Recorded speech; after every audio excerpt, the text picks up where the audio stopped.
from Paulson Stadium in Statesboro, Georgia, where we have a matchup of two ranked teams in the Southern Conference, the Wofford Terriers and the Georgia Southern Eagles.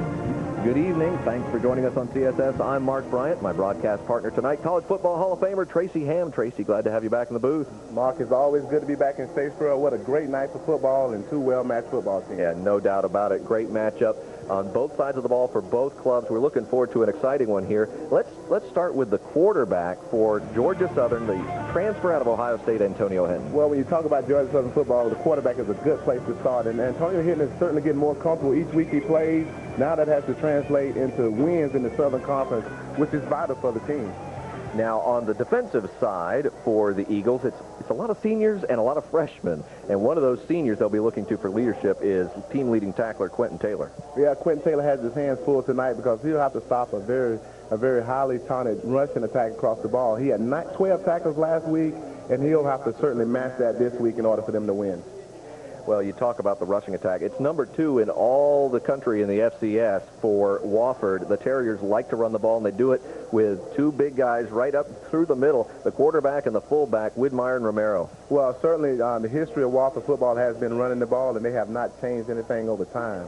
And in order for Georgia Southern to win the ball game, they definitely have to stop the run on first and second down.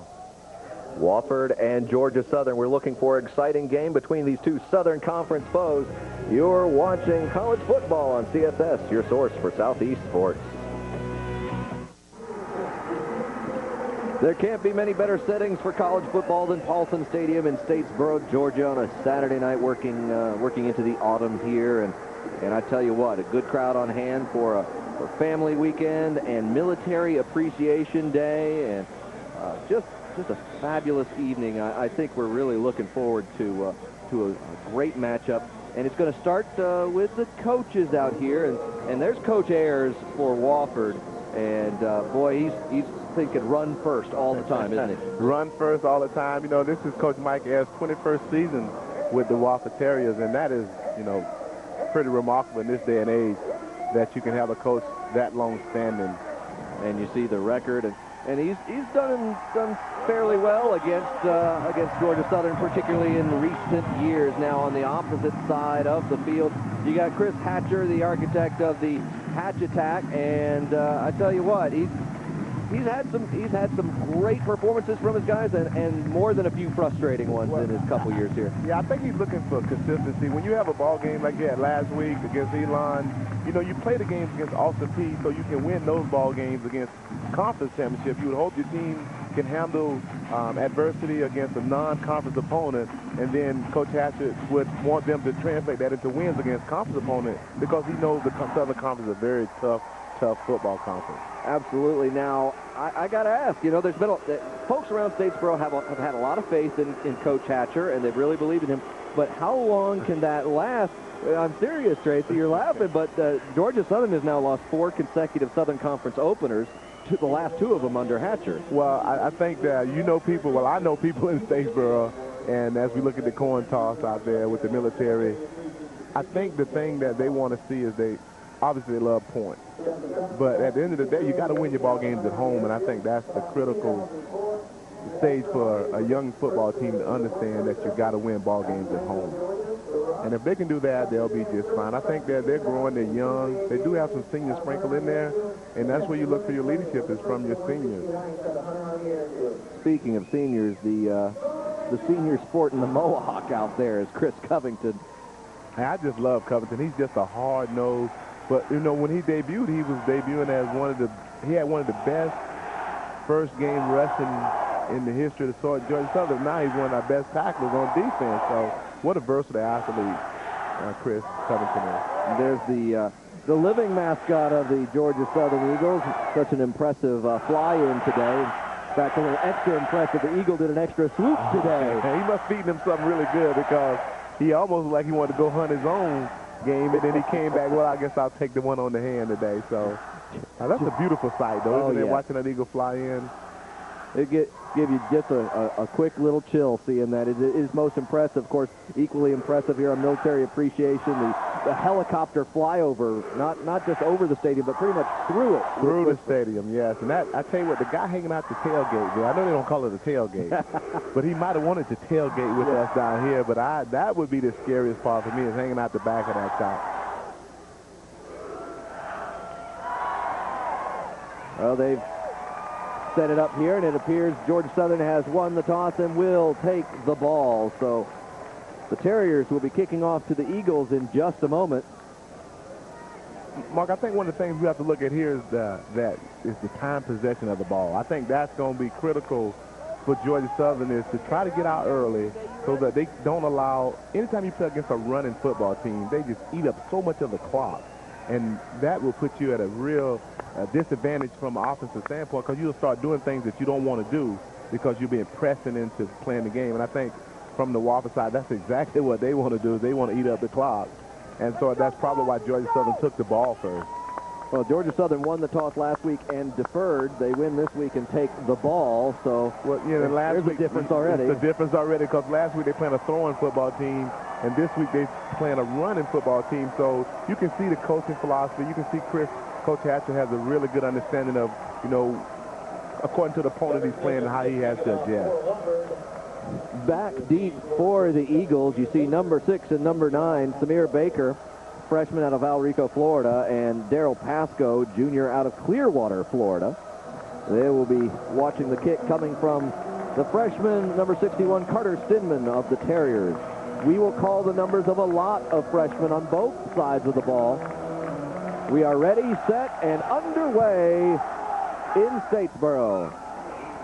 Samir Baker has the ball inside his own 10, and he's going to take it right through the initial wall. Still going, Samir Baker, who took a kick back last week. He fumbled the ball. Wofford is going crazy. The Terriers will have it at the Georgia Southern 40. The best of times, the worst of times. That's what you get from freshman football players. You get the best, exciting run back, and then you get the turnover, not understanding that players are coming from behind him, and ball security is the most important thing. Let's have a look where the ball goes. He's carrying it kind of loose on the run. You can see that. Well, that's just a freshman coming out of high school. You know, he just, you know, got a little room. Hack. And then just a great, great tackle by the Wofford Terrier. And the question is, does he have possession of it before it go out of bounds? No instant replay. So the Terriers will have the first play, and they'll try to take it right up the gut. Let's meet the third member of our broadcast team today, Ryan Chambers, on the sideline. Ryan. You're talking about the best of times and the worst of times. It's an 8-5 Georgia Southern series lead all time, but you have to go all the way back to 2000, 2001 to find the time that Georgia Southern won 2 back-to-back, of course, 38-35 last year up in Spartanburg. Georgia Southern could do that tonight. Injury note, Andy Strickland will fill in for some of the thin running back position, a wide receiver. He's at running back for Wofford. With Georgia Southern, Rajai Andrews is dressed, and he will play. Guys? Thank you, Ryan. Good news for the Eagles for Andrews. Right up the gut, Romero still going. Deals one out there in the secondary as he gets down to the 25, 24-yard line. On offense for the Terriers, and it is a formidable bunch, particularly regarding the run, and those are the guys who make it happen. Johnson up the middle with Illig and Miller at the guard. They really create that run attack, and then behind them, that offensive backfield, Rucker, Romero, and Strickland, as we said, the wide receiver, will also be seen in the backfield some as a running back today. Well, I think Georgia Southern will have problems stopping the run simply because of how they'll line up. They're in a 3-4 scheme with the safeties up, and it's just smash mouth football. And speaking of smash mouth, Romero delivering more blows. You have to like a running back who gives as good as you get. Now, on the other side of the ball, in those classic blue and white uniforms of the Georgia Southern Eagles, up front, Larry Beard, such a force up there. Suggs and Walker helping him out on the defensive line. The linebackers, including Covington, as we said, with the Mohawk out there today, and Quentin Taylor, who we talked about off the top. Terrion Benefield, another ball hawk in the secondary. Carson Hill, we'll be calling his name a lot. He's usually on a key receiver in the game. Romero again up the gut. This time he's closed down pretty quickly. Well, I think what you're going to have to watch here is the nose guard. You're going to have to watch Suggs, because the nose guard almost have to be a two-gap player when you're playing that 3-4 kind of scheme where the guards are uncovered. And when the guards are uncovered, they get a free run at the linebackers. And so it's going to be very interesting to see how they change their approach as the game progresses, because it looks like Wofford is having early success running the ball. And you had a good look at Quentin Taylor averaging double-digit tackles. He had 12 last week. tight end in motion for the Terriers. It will be Romero again. Now he's working the left side. He's got a first down. He's got a touchdown. And there's a flag down also on the play. We'll see what that is. It looked like it was holding on the wide receiver on the corner. But the question is, he got the corner with ease, right? Mm-hmm. He looked inside, and it's a classic running back move. Romero looked inside. The defense fell inside, and he just bounced it outside. There's nobody else there. And so Georgia Southern really going to have to play disciplined football if they're going to stay in the game. Wofford got to be ecstatic about this first drive after the turnover. You can see where he just dipped inside, and then he come outside, and you can see the holding right there on the wide receiver. Mostly good blocks, but wow. 10-yard penalty from the spot of the foul. Second down. So they'll set it up again, but at this point, if you're Wofford, you haven't seen anything that's intimidating, certainly. Right, you haven't seen anything intimidating, and Georgia Southern going to have to change, in my opinion, their scheme of what they're trying to accomplish, because you can't allow the guards free run at the linebackers without covering them up. If this is close at the half, folks, remember that Georgia Southern won the toss, took the ball, and then gave it up. Ben Widmeyer, you see his numbers this year. This time, they're going to change it up. And we have a flag down. Look like Georgia Southern might have been offside. But it's just, when you look at football, and it's one in the trenches, Georgia Southern, they don't have the strength because they're covering only the guard, only the tackle and the center. And so now you have these big guards having a free run at linebackers. It's going to be a long night for Georgia Southern linebackers if we don't cover up more linemen. That was the junior halfback, Jeremy Marshall, number 5, getting his first touch of the night. And Marshall, all of 5'8", 180. So a bit of a different look. Penalty refused. First down. And as the fan watches the game and as the game progresses, you'll see the difference. And when you see Wofford defense, you'll see a 5-2 look where they cover 5 linemen. So now the 2 linebackers will get the roam. Where Georgia Southern's only covering 3 linemen with the 3 down linemen, and the other guys are standing up in a linebacker position. Romero behind Widmeyer. Widmeyer changing the play. He watched the corner come up, changes the play, and now we'll just give to Romero right up the gut. He's got the blocks. He's got the score. And they barely laid a finger on it. Yeah, this is going to be a very long night for Georgia Southern defense if they don't make some adjustments. And as a coach, that's what you do. You make adjustments. You see, and then you make adjustments. But from the Wofford Terrier side of the ball, they got to be just like, this is what we saw in practice, and this is what we are seeing in the game. It's a straight-up dive. It's just a dive play up the middle. Nobody laid a hand on him until he got in the end zone. They did very well with the Georgia Southern pursuit there because there were Eagles with penetration, but by the time they looked around, Romero was actually already past them. Yeah, and what happens in a 3-4 scheme, it forces the linebackers to run with the flow, and so the cutback is really easy. So it is 7-0 Wofford here in Statesboro. We'll see the Eagles get a chance when we come back on CSS, your source for Southeast sports. Nearly 3 minutes in, it is Wofford 7, Georgia Southern nothing. And Georgia Southern, well, they received the opening kickoff, but they never got an offensive play. Well, it's probably the worst case scenario for Coach Hampton and his Eagles. They were able to get a good return. They were going to have good field position. Instead, they turned the ball over, and then they watch Wofford do what Wofford does, and that's run the football with a very efficient back and a very efficient quarterback. Tracy, how impressive was Dane Romero on that drive? You can tell he's done that before. I mean, it looked like a part of his DNA. He just simply pounds the football. Baker again, this time at his 2. He's got the ball. He fumbled the last return. Trying the middle again across the 25 to the 30. And now Henton and company will get the ball. A little extracurricular blocking going on along the near sideline, a good 20, 30 yards away from the play. Well, you love to see that out of freshmen. You like to see a kid get an opportunity to come back. Understand, hey, fumbles are a part of the game no matter what course of the game it happens in. That's a part of the game. And you got to be able to bounce back and be mentally tough enough to handle adversity. And now the Georgia Southern offense, we'll see how they respond to what Wofford was able to do. Antonio Henton with no backs.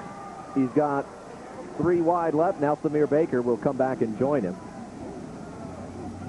Play action to Baker. Manages to get the ball off on the right side. It's picked off on the deflection. Wofford has the ball, and they're going to take it back into the end zone for a touchdown.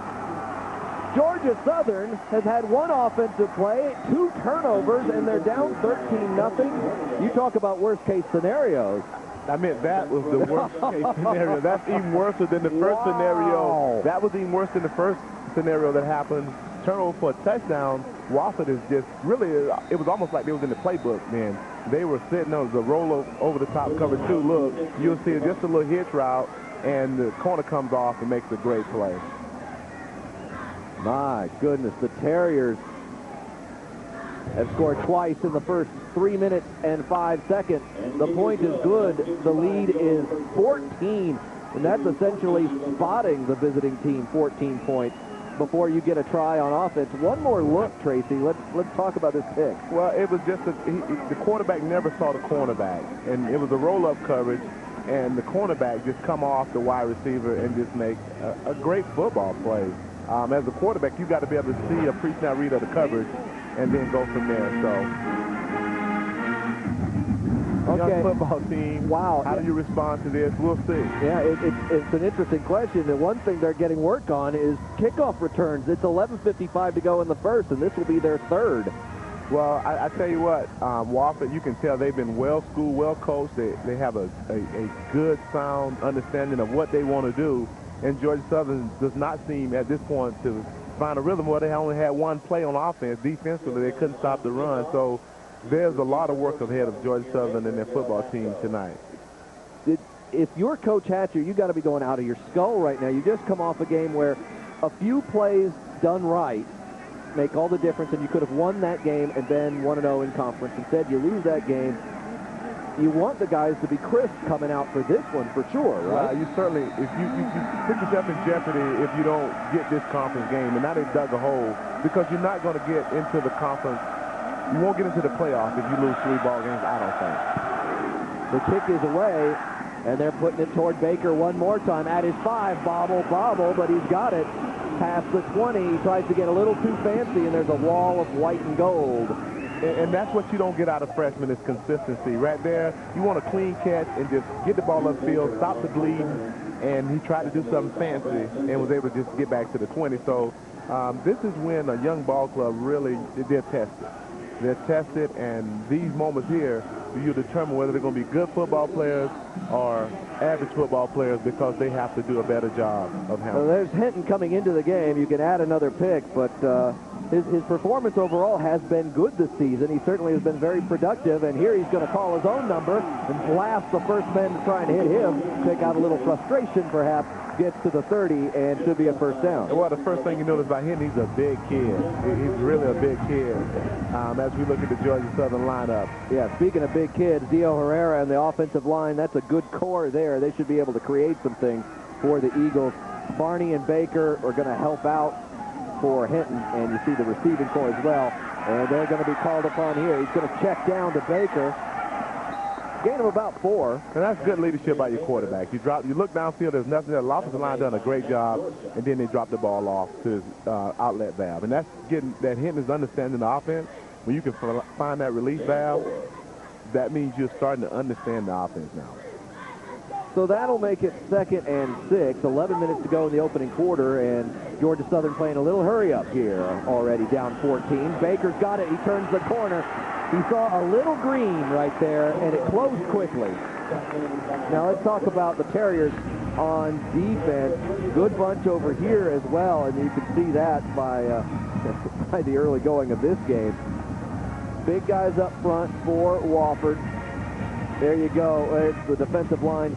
Baker over the nose, Young and Clark to either side. Hinton's got some room, slips through, past midfield, past the 40. First down. And this is when a coach really kicks himself. He said, hey, guys, just settle down and play the game. The game is too much time to worry about the score. What you have to do is put drives together. You can see Hinton and his leadership is being able to get everybody to calm down and make plays.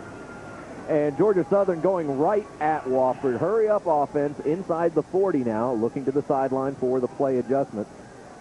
We were starting the Wofford defense. I tell you, it's that linebacking core. Seth Goldwire, number 43, is one to watch. He is the team leader in tackles. He has had 10 tackles every week. They try the middle, and nothing doing this time. Well, you can see that Wofford is really substituting their defensive line every chance they get. They're trying to keep guys fresh. They understand it's going to be a long football game, but the difference in their D-line and Georgia Southern D-line is they're playing a 4-3 as opposed to a 3-4. They have 4 men on the line and 2-3 linebacker look. Hinton drops back deep and throws into the middle, overthrows his man, and about had him another interception. Yeah, I tell you, when you throw that ball over the middle, you got to put some, you got to keep it low. You can never throw. The rule of thumb at quarterbacking is never be high over the middle because it's going to lead to a big hit or INT, one or the other. And I think that's something that Coach Hatcher will certainly talk to him about when he get him to the sideline. He's looking for freshman Nick Bass. Bass going to get some playing time up front in the place of senior Tim Camp, which would mean a 3-man receiving corps of true freshmen for Hinton, who as a sophomore transfer is essentially a freshman in many ways himself. He's got lots of room, gulfs of room on the left side. He will take it, cut back in. He's got a first down and a little bit extra. You don't mind freshmen, but you mind them when they backed up by freshmen. That's the only problem he's having. That was a great job of Hinton, really understanding the situation. You needed 9 yards for a first down. He got 12. He really needed to keep the stick moving. And you see, basically, he could have thrown the ball here. He had plenty of time. Anytime the defensive end go inside, he just leave the defense very vulnerable. You notice as soon as that pan to the right, there's nobody on that half of the field. Correct, because they've all dropped back in the zone as Wofford does a really good job there defensively against him. Looked like we had a little mix-up there. Looked like Georgia Southern had a little mix-up there on the offensive set. Yeah, they didn't really get a play going there, and Wofford stayed at home, and you see Goltry and Leinart, and they brought that one down right quick. Second and a loss of 1, call it 2nd and 11. Hinton with no back. Calls forward in shotgun. Drops back, looking throw all the way toward the end zone. Deflected pass broken up. Good defense by the secondary of the Wofford Terriers, and well, number 21, Buck Brown, did an excellent job of coming off the receiver from the outside and looking inside and just breaking up the play, that's his play to make. That's the strong safety play to make there, and he made it. Junior 6'4", 198-pounder Buck Brown. Helps to be 6'4", too. Oh, yeah, hailing from Rennes, Georgia. Flag goes up. Hinton looking to the end zone, but it's a floater. Catch is made, and there's a flag in there, too. That may be offensive pass interference. Well, it's going to be offside or illegal formation on Georgia Southern as well as offensive pass interference. That's my first call of the year, Mark.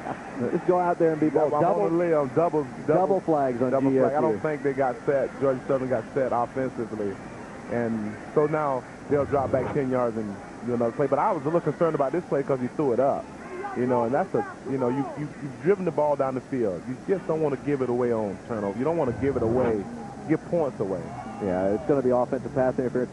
Andrews, who's looking for the career lead in receptions for Georgia Southern, extended an arm, and that's usually what they're going to look at. And you, as a coach, you want that play to happen. On the defense, pass interference, offside on the defense, pass interference on the offense, number 21. Those penalties offset. Replay 3rd down. Well, it was a break to a degree for Georgia Southern. So I was 50-50 there. Yeah, so I'm 1-1 starting the season off. My first game, give me a break. They get to keep the down is the good news there. It's the 3rd and 11 still for the Eagles. Well, Wofford is playing a real unique defense here. If you look at it, they have 4 men on the line, but they're dropping. The linebacker's coming sometimes he's dropping. This time he decides to come, and so they put pressure on. That's a fumble. Sack and a fumble. And it appears to be, well, the ball squirts out. So Georgia Southern somehow winds up with the football in the end, but it's 4th and a country mile. Mark, this is why coaches either don't have hair or they got gray hair.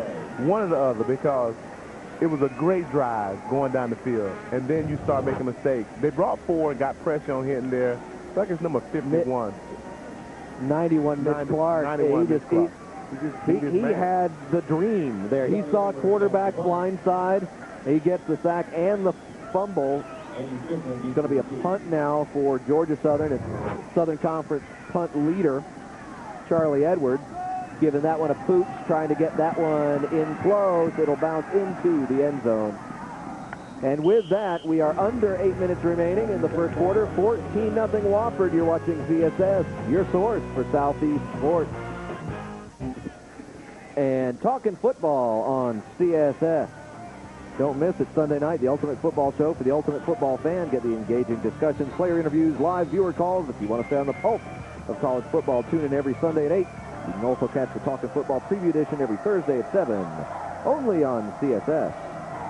Wofford given the option look. Widmeyer keeps. No one stays on the quarterback.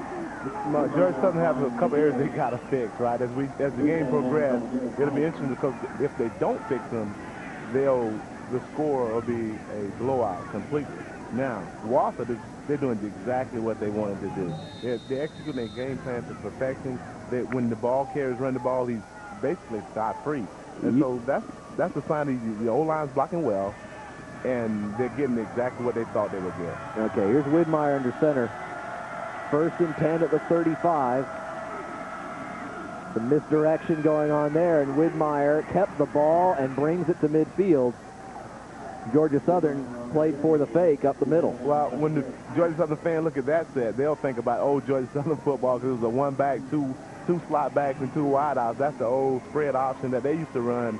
And Wofford does run a good bit of option in their offense, and you can see they just a very well-schooled offensive group. Well, and you've run an option offense, and you've done it very well, Tracy, in your history. So when you look at that, you know this is assignment football, and nobody was staying true to Widmeyer on either of those. Nobody. And Georgia Southern, these sets, the sets they're seeing now are old Georgia Southern, not necessarily old Georgia Southern sets, but those sets that the fans are familiar with here in Statesboro, and that really gives people a fit because you have to play assignment football. And when you have a young football team, they tend not to play assignment football. It's easy to get hungry for the ball, over pursue, and then you're dead to a degree. Right, and especially when you're young and you hadn't seen it week in and week out, and it really creates a lot of problems. You can see that the Wofford Terriers are a well-schooled football team, and that's a tribute to Mike Ayers and his staff. They've done a fabulous job with their football team. Not a lot of offense so far in this one. You're looking at Wofford with 51 rushing yards coming into this drive, so tack on another 20 or so, and then Georgia Southern had 39 yards rushing, plus 4 yards passing. But of the 4 passes attempted by Hinton, he's completed 1 to his team and 1 to the other team, and so that is not help matters at all. Right now, Georgia Southern defense does not really look like they've caught the rhythm of what Wofford is trying to do offensively, and therefore you're seeing people run free with the ball. Well, Wofford averages more than 300 yards rushing a game. Widmeyer with the pitch out wide to Rucker. Rucker still going, and he's got a first down. That's Mike Rucker, not to be confused with Mike Rucker of the Carolina Panthers, recently retired. Yeah, that would be a problem. That would be amusing to some degree, but no. Here's number 20 Rucker. You see him get the pitch high and wide, and he's got space to work with before he's finally brought down. And when you saw the replay, even with the replay, you can see that no one was assigned to the pitch. They had a blocker on the Georgia Southern defender who made the tackle. But if it had been a clean play by Wofford, it would have went for a lot further. Well, you've got defensive backs like Brandon Eccles making the play on that. And defensive backs making plays is always a problem. Flags flying wide. Marshall will get the ball, and he'll get escorted out of bounds after a short gain. From each side of the field, the yellow went up. Well, you can see Wofford has a very good game plan. Georgia Southern really don't have to worry about the pass as the mainstay, and you have to be careful because you get so intrigued with stopping the run that a guy will be scot-free behind you on the passes. You will get the offside against Wofford play from the officials. Football's such an intriguing game because it's a chess match. Absolutely. And right now, illegal formation on the offense, number 89 was not on the line of scrimmage. There's Down our referee, 5-yard penalty. Gerald Trexler and his crew. I was just looking at some of the scores from the day's football as Wofford line up. There's some intriguing scores out there. There's a few unusual ones out there, no doubt about it. And that will be run left side. And for no gain this time, The Eagles were on everybody, and no real gain there for number 23, Michael Scott. Well, Georgia Southern did a better job of getting penetration, and you can see here where he ate up 2 blockers right there, and then they just short side of the field, use the sideline as the extra man. Very good defense. Covington making the final push on that play. Now let's see what Widmeyer and crew do with 2nd and 10. As Rucker joins him in the backfield, Rucker will get the ball. Bounces left, but there's nothing. He's thrown back, but still alive. Losing more yardage. He will be tackled for a huge loss. Now that time, Georgia Southern was very aggressive defensively. You see, now they're starting to catch up with the rhythm of the Wofford offense, and that's the only way you're going to be able to stop an offense like that is you get penetration, play off blocks, and make plays. And you can see the pursuit by the entire Georgia Southern defense. It starts with Beard, it ends with Pasco, and the net result is a loss of 12, 3rd and 22. It's a big, big series for Georgia Southern. They're not careful. They can find themselves going deep in the hole. Their defense is coming up, and now we'll see if they can stop the Wofford Terriers on this 3rd and long situation.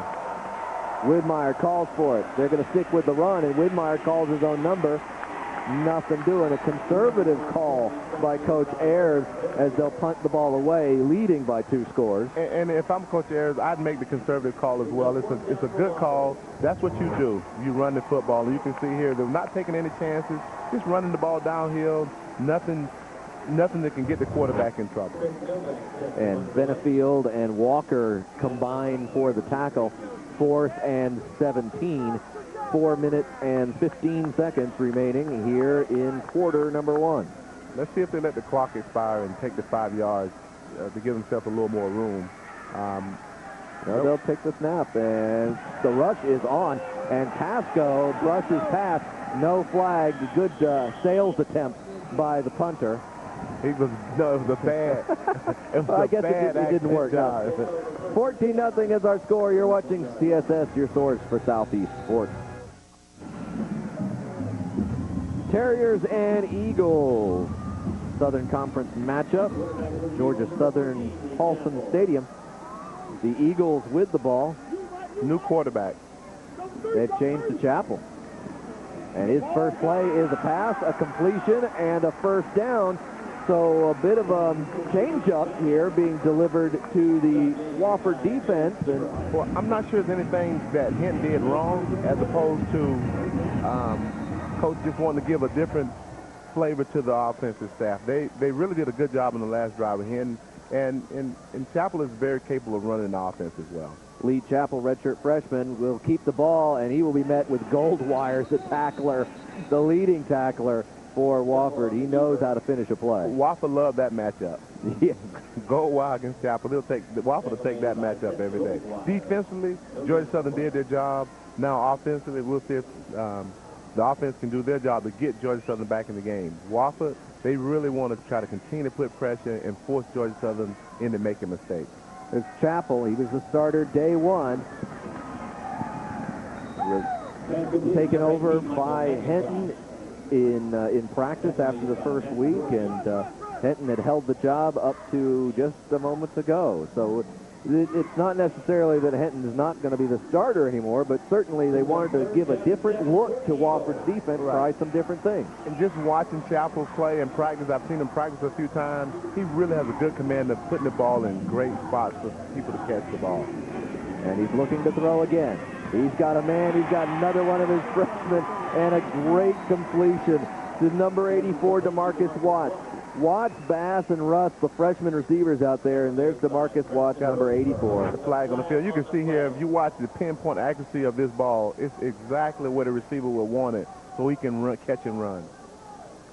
Waiting on the call, it will be offsides against Wofford. I thought you was about to go on a limb, but it's hard to get you to go on a limb. Oh, now stop it. I was right on a couple first downs last week. Let's see here. Number 46 in the neutral zone at the snap. Penalties refused. First down. Well, I think Wofford is playing the bend but don't break with their defense. You know, they're giving up underneath stuff, catch and run, and they're tackling the football, but they get very aggressive once you get inside the plus territory. Well, I'll tell you, this is one team that's not afraid to play in Statesboro. Chapel keeps it up the middle, giving the Hinton look on that play. They just ran a quarterback draw there, and Chapel did a good job. I think that surprised everybody on the Wofford defense that they would run a quarterback draw with Chapel, but he's very capable. Look, just a big hole there, and you can see guys getting hats on the defenders, and that's what makes a quarterback draw successful. Goldwire involved in that one as well, and a gain of 8, and it's followed with a gain of 2 for a first down. They're still pushing on him, but he's going to get forward progress and a new set of downs. Well, Georgia Southern, they have to convert. First down is always the most important down in anybody's offensive scheme because you got to get positive yards. And when you put yourself in second and short, it really just opens up the playbook for you. That was Zeke Rozier right there, and stop me if you've heard this before, but he's a redshirt freshman. That's what we continue to hear about Georgia Southern. Freshman, redshirt freshman. Chapel, quick throw right side and flat drop. Wofford playing it as a lateral. It was a forward pass, and the referees will blow the whistle on that one right then and there. Looking for Tim Camp, but... well, the ball was right on the money, and he just dropped the ball. It was a great design play there. You can see he has a little room. Camp has a little room, one defender to beat, and I think you have to play that as a... It's very... If you don't play that as a live ball, you could get yourself in trouble. Chapel calling for the ball, looking to throw all the way. Pumps, fires, and he's got his man for a touchdown. Camp scores. That was a great throw. He really had a good vision, and he put the ball right on the money, and that's really the difference between Hinton and Chapel. I think Hinton, I don't know if Hinton can make that throw with consistency. Chapel can make that throw with consistency. You can see he stood right there. He had great vision, come back off one receiver, go inside, and he put it between 2 defenders. What a great throw by Chapel. There were really 3 guys out there in the back on that play, and he threaded that needle. And the difference between that being a touchdown and a pick or a pass breakup is a small one. Here's the end zone. Just a small window. As a quarterback, you have small windows to work in, and he worked in the smallest of windows there. As you can see, the 3 defenders converging on it, but nobody could get to the ball but Camp. What a great throw by Chapel, and a great answer by Georgia Southern offense, and what a strategic move by Coach Hatchett. No one, I mean, I wasn't even thinking change quarterbacks because I didn't really feel like it was Hinton that was holding the offense up. But, you know, as a coach, you take intuition, and as you look at Coach Ayers to get his team circle around him going, hey, guys, let's get back in this thing. So what a great move by Chris Hatchett. Sometimes it's a matter of just changing something. And why does it always have to be the quarterback? Says the quarterback. I don't know. It's always the quarterback. Well, if it was a baseball team, they'd fire the manager. That's what they always do. We need something different. Let's fire the manager. Okay, there you go. but it turned out to be just a great move by Coach Hatchett, and I'm sure that he has. Well, at the end of the day, he has 2 capable quarterbacks, and in order for one of them to establish themselves, consistency has to be in order. You got to take. Georgia Southern needed points out that drive that they brought down the field as opposed to punting the ball. So it was a change that he made, and nobody can second guess this change because Chapel put the ball in the end zone. That's the beauty of it. When it works, you're a genius. When it doesn't, they're outfitting you for a straitjacket. That is correct. Taken at the 5, Wofford will try to set up a return. They'll get it past the 25 and near the 30, and that is where the Terriers will begin, having surrendered a score for the first time. It is now 14-7, Wofford on top, and there you see Mike Rucker. Now the chess match continues because now the pressure is back on Georgia Southern defense as well as Wofford's offense. What do? You can see that the offense does not operate well in long down situations. So first down is a critical down for the Wofford Terriers here, and we'll see if they get back to just doing their solid football or getting back to running the football, getting 4+ yards on first down. Wofford's had 4 different players carry the ball, but only 2 have really been toting the mail. And Widmeyer gets it away to Marshall, who tries to string it to the outside. He'll get a short gain, and there was a very narrow margin for success on that play because they were right on the pitch. Yeah, and they're running the option, but it just does. They're running the option. They strung it out really well here, but it just does not seem like the quarterback-pitchback relationship is in good standings with each other because that pitchback should catch the ball going downhill and not east and west. Just over a minute to go in the first quarter. Southern Conference matchup between Wofford in the white and gold and Georgia Southern in the blue and white. And this is a run in space on the right side for the Terriers, and another good gainer. Wofford seems to answer short plays with long gains, and that's Andy Strickland. And he's one of the leading receivers all time for Wofford. He's always around the ball. Well, Wofford offense just puts so much pressure. It's putting so much pressure on Georgia Southern defense to maintain assignment football. And you can see as soon as they blow an assignment, a running back, slot back, running scot-free down the sideline. Well, Coach Ayers is not new to this, and neither are Widmeyer or Romero. They're seniors, and they know what to do, and Strickland as well. So there's experience in key positions out there without question. And then it's forcing Georgia Southern to really stay at home on the inside. It's keeping the linebackers in the box, and they ran a little short trap there. And sometimes coaches run plays just to make the defense think, hey, I got to stay at home. Linebackers can't run out to get to the corner, or the fullback will run right by them. Well, we are running out of first quarter, and Wofford says that's fine with us. And so 14-7 is the score. The Terriers leading the Eagles, and Wofford will have the ball at midfield as we begin the second quarter play when we come back. Here's the score that got Coach Hatcher's bunch right back in it. It's 14-7. There it is. You're watching CSS, your source for Southeast Sports. Monday. 14-7, Wofford is ahead. Wofford with the ball as we begin quarter number 2. Terriers leading the Eagles. Wofford in the white and gold.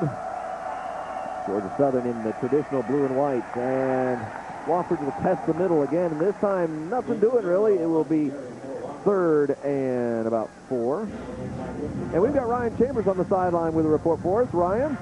Guys, it was interesting Monday in the press conference with Coach Hatcher. Met with the press and talked about Samir Baker. You would think he was talking about that kickoff return for a touchdown. He turned on the video, showed the reporters the blocking downfield. It's something he stresses with these freshmen, and he's liked what he's seen with guys like Leander Barney, Samir Baker, the blocking downfield, doing the tough stuff, guys. Thank you, Ryan. And now he's got to like what he sees on defense, but we'll see if they can complete it on 3rd down, and it appears that they do. It's going to be 4th down, and Wofford's going to have to give it up. Nice job, Quentin Taylor. I'm not sure he's going to give it up. You think he's going to go here? I think he's thinking about going for it. I don't think he's going to give up. Sometimes you run a play because you're going for it, and I think that was one of those plays that you run because you know you're going to go for it on 4th down, and it looked exactly what they were doing. They were just trying to cut some of the yardage out. They ended up cutting about half of it. So now it's 4th and 2, and they feel like it's a manageable down for them. Widmeyer comes up under center. Got Romero right behind him. Marshall in motion. Romero with the ball. Nope, it will be Widmeyer on the keeper. He faked it to Romero, and it's not going to be a 1st down.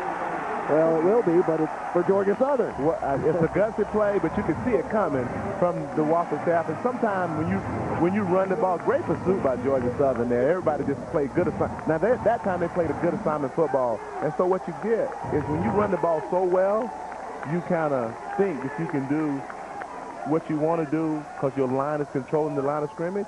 But I don't know if it's the right call because I can second guess because I'm sitting in the booth.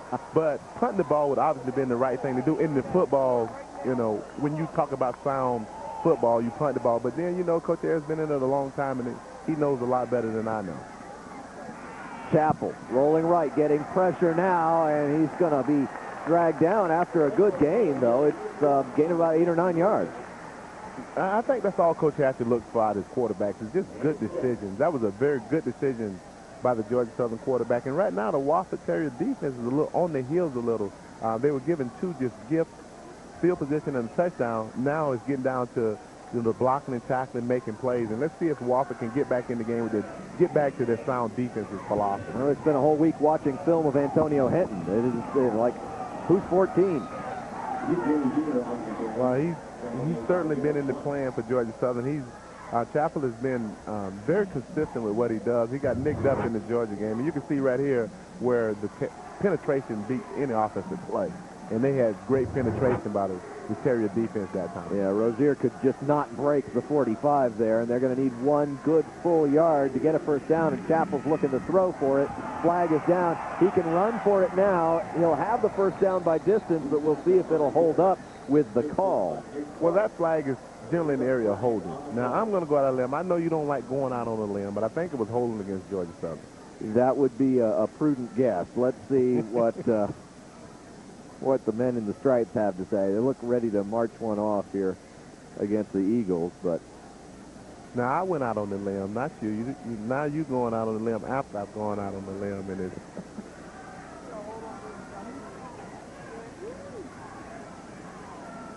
well, what a good football game shaping up here. You can see you knew it was going to be like that, and here's one more look at it, and if you take a close look, and there's the chop block. Chop block on the offense, number 69. It wasn't a well-executed chop block. I was about to say, it was not very well executed, and I thought if it was going to be a chop block, at least it had to be executed as. I mean, if you're going to break the rules there, break the rules. Break the rules, right? Yeah. A chop, roll, stop. Yeah, chop, stop, and roll. Nicely put. 3rd and long, and Chappell goes long. He's looking for a receiver on the right. He's looking for an incomplete pass on that. Right. I tell you what, Marcus Russ was well defended. Number 11, Michael Johnson on the defense. What a good job by the Wofford Terriers defense. The penalty obviously puts you in the hole. They got good pressure here. They know the ball had to be thrown deep in order to get an opportunity to get the first down. Wofford defense, they answered the call. Russ had to stop for it. I mean, Russ is behind Johnson on that play. Well, I don't think he thought Chappell had that on screen. I don't know how he could not think that when he just dropped one of the previous series. So.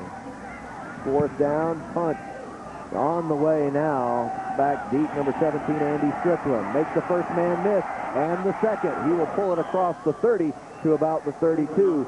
So the Terriers will get the ball back once again, leading 14-7. You're watching CSS, your source for Southeast sports. Wofford ahead of Georgia Southern, 14-7 here in the second quarter. I'll remind you, CSS has the gridiron covered when it comes to college football this season. Don't miss all the action with live and encore games of your favorite college teams in the Southeast. Go to css-sports.com today to check out this week's schedule and tune into football season on CSS. And 12 minutes remaining in the half. Widmeyer rolling left, and he is just absolutely corralled, bowled down. Number 54, Dion DuBose, finishing that one. Now, that was a football tackle. DuBose really ran well. The safety went to the pitch. Quarterback had to be taken by the linebacker. Nice football play. You can see DuBose running down the line here. He knows he has quarterback. Pitch is taken right there by the cornerback. And that was assignment football. George Southern did a good job of playing assignment football. Yeah, he was going to get his arms full of Widmeyer there, whether there was a pitch or not. Widmeyer got pressure in his face, lost the ball to his tight end, and gets a first down out of it. What do you know about that? That was a great execution by your quarterback. When it looked like he was in trouble, the tight end leaked out. Allen, he leaked out just behind the linebacker. You can see him block down and leak out. A great play right there. Ben Allen, 6'5", 246-pound senior, bringing the load, the tight end, and good hands, making the grab. Nice execution play. Nice executed play by the Wofford Terrier offense. Wofford at their own 45, and Marshall trying the right side across midfield. Good gain on first down. It'll set up 2nd and 4, but a flag hits the turf. Again, we've had a few out there. Wait, we got to stop. Duke pounded Virginia today. Come on, college football is all over the place. Yes. Duke absolutely pounded Virginia today. Well, the world's a little upside down. I mean, Oregon State beat USC the other night. Ole Miss did beat Florida. I'm sure you were anxious to mention that. Maryland beat Clemson. That was a shocker to me. Yeah.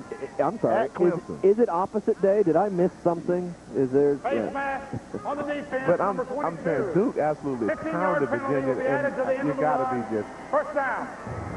Let's see where that face mask was living. Right there. And there are no 5-yarders. There are only 15-yarders in college football. And Coach Hatcher sharing a few views on philosophy, movies and books. Anytime the coach takes his hat off, he's mad. Right? He's really mad.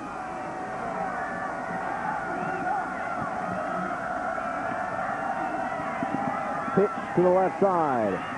And plenty of room over there. And another good game.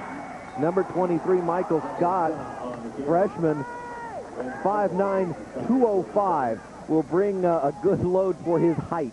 Pound for pound, a pretty good, pounder.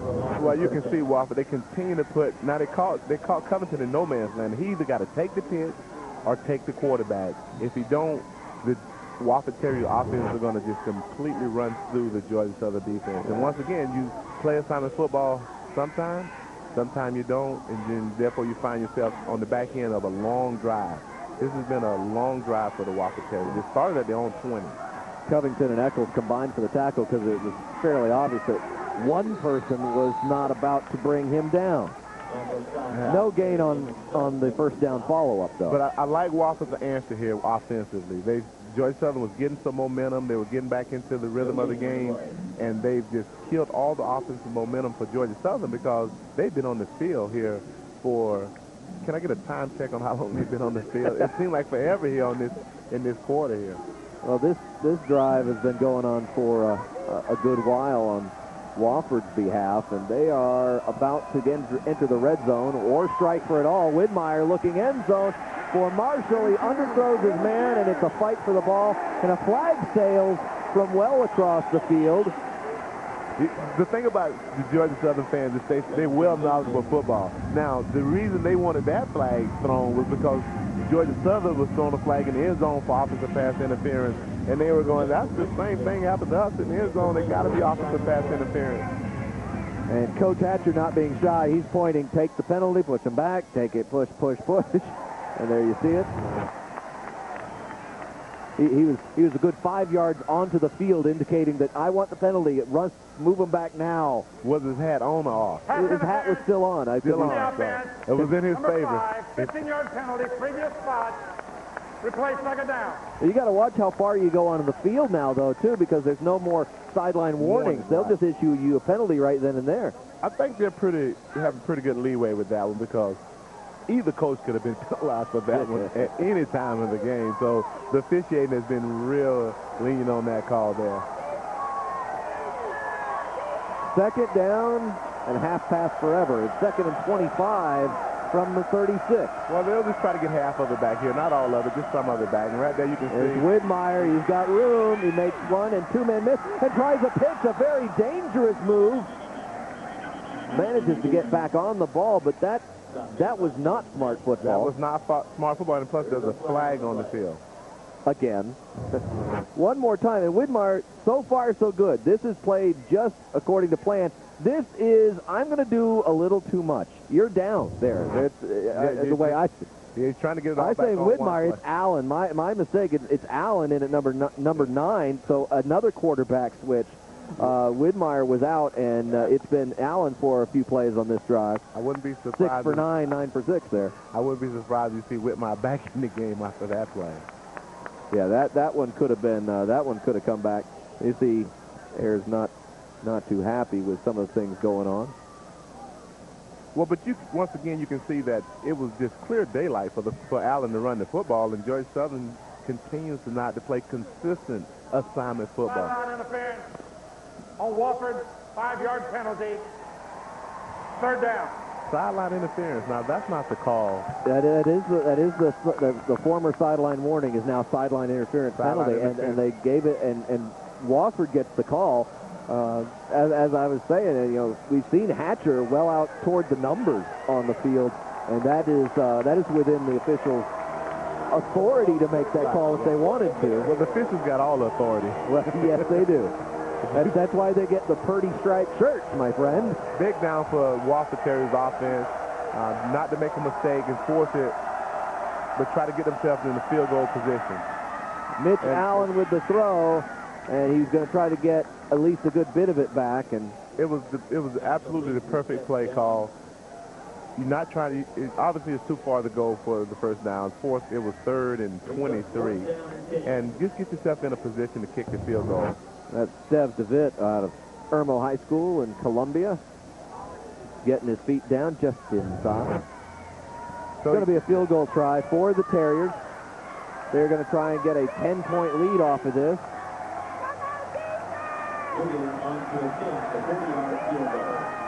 4th and 11. The kick try is up. Looking pretty good on the money. And so with that, Wofford 17. I'm always marvel at the officials looking at each other go, did he go? Did you see it? And it's through. 17-7. Wofford out in front. Georgia Southern getting the ball back on CSS, your source for Southeast sports.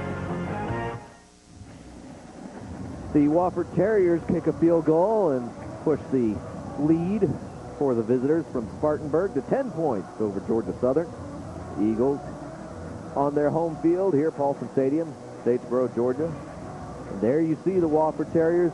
They've had a pretty good game plan. Things have been working out, although interesting in that apparently it was just a straight-up coach decision to take Ben Widmeyer out and put Mitch Allen in at quarterback. So each side has gone with 2 different quarterbacks. We're still in the first half. 17-7 Wofford leading.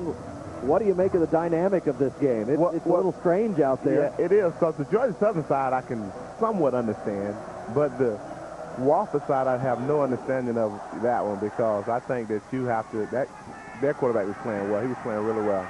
The high short kick taken by Baker, and he'll get close to midfield. He'll actually step out of bounds at the 42. So good field position for the Eagles. And you can see why Georgia Southern really is high on Baker. He just has such explosion. He's so explosive, and it's just amazing that he's just a freshman, and you got to be happy about that on one side, but you really want to get into some games on his belt. So Chappell steps back in. Number 14. He has looked pretty sharp out there. 4 of 6 for 69 yards and a touchdown. And he's looking to throw right away here, right up the gut. And he's got his man. The ball is dropped. Is that a catch and a fumble? No, it is incomplete. But once again, he puts the ball right on the money. It was a great throw. It was Urbano. Urbano just could not hold on to it, and it was unfortunate because it would have been a great play. The offensive line really did a good job here of giving him a good pass pocket to step up in, and he stepped up and put the ball right on Urbano's hand. You got to make those plays if you're going to get back in these type of ball games. On a line right up the middle of the field, and Urbano they let him have that route. He was unimpeded. And here, a nice little toss to the flat turns into a touchdown. Nice job, Georgia Southern Eagles. The crowd is fired up for DeMarcus Watt and the touchdown. A big play for the home team. That was a well-designed play. A little half roll to the field, get everybody moving one way, come back and throw the screen backside. You get your tackle and your guard out. There's be a convoy for the receiver. Just a well-executed play and a well-designed play. You can see you got everybody moving one way. You got your tackle out there, and then you got just a convoy of Georgia Southern players, and then some great moves. Speed is a beautiful thing in football, and I tell you what, he just absolutely flew past the entire Wofford defense. It looked like he wouldn't have had much of a gain out there on the left sideline. He says, but I want the middle. One more look at this play, and an impressive work there by Watt. And you can see just a little half roll by Chappell, come back, throw the screen back to the other side. The play should have been made several times, but you can see that Watt just does a great job of getting the ball to the end zone. Taking long strides and already celebrating about 10 yards out. Okay, Coach Ham, what do you say to the guy celebrating 10 yards out? As long as you get it in, I'm happy, right? So, I think what happens in college football, not only just college, but all levels, it's such an emotional game, and you got to let players share and show emotion, as long as emotion and showboating is different. True. And I thought that was just a very emotional. 2 words for Deshaun Jackson. Yeah. You watch what? Yeah, that was showboating to the fullest. Oh, wait, do what you want when you cross the goal line, but you got to have something to showboat about. Wow. Showboat. But if I'm Coach Ayers, I mean, the game was we had the game exactly where you wanted. Couple penalties, couple bad mistakes, pushed them back. long down yardage, and then Wofford is certainly not an offense that can handle long distance yardage to get first down. So right now he has to get back to running the football again, pounding the football, and getting the game back in his control. Coach Hatcher has to really appreciate the way his guys got up off the mat. 3 minutes into this game, it was 14-0. Since then, they have outscored the Terriers 14-3. Bouncing the return back to the outside, some missed tackles, and an effort at stripping the ball in turn gets only the face mask and rips the helmet off. Oh, boy. When you have a young ball club, you just get all sorts of things that just make the game so intriguing. So now, as opposed to pinning them back inside the 30, they'll get the ball up to the 45. And it's just he was trying to rip the ball out, but he ended up getting the helmet. It's just unfortunate, but that's football. I mean, you make mistakes and you live with them. He's lucky there wasn't still a head in that helmet the way he ripped that thing off of there. Rucker, quite lucky. He's feeling okay after the play. Team number 35, 15-yard penalty from the end of the run, first down. So they've kept Gerald Trexler busy today, haven't they? And it's getting into a real Southern Conference shootout here. And now the pressure is slowly back on Georgia Southern defense. They had them pinned. You get a 15-yard penalty, you give them life. Now you have to be able to stop the run on first down and continue to keep this offense in a second and long situation. By our count, and that is Allen throwing deep. He's got Strickland. It's a catch at the 15-yard line. Great call. That was a great offensive call by the Wofford Terrier staff. I was thinking run. I was looking in the backfield. Then I saw the receiver downfield, so it had to be a play action. What a great execution of the play by the quarterback and receiver. Nice call by the Wofford Terriers offense. For that, I was going to discuss the penalties. I mean, it's 4 for 35 on Wofford and 3 for 45 on Georgia Southern. But then you see Mitch Allen go deep right on him. Just a great throw, too. Allen did a great job with the faking of the ball, and that was the difference. Mitch Allen is a freshman from Cincinnati, and he's got to barely get that play off. He's going to keep it himself.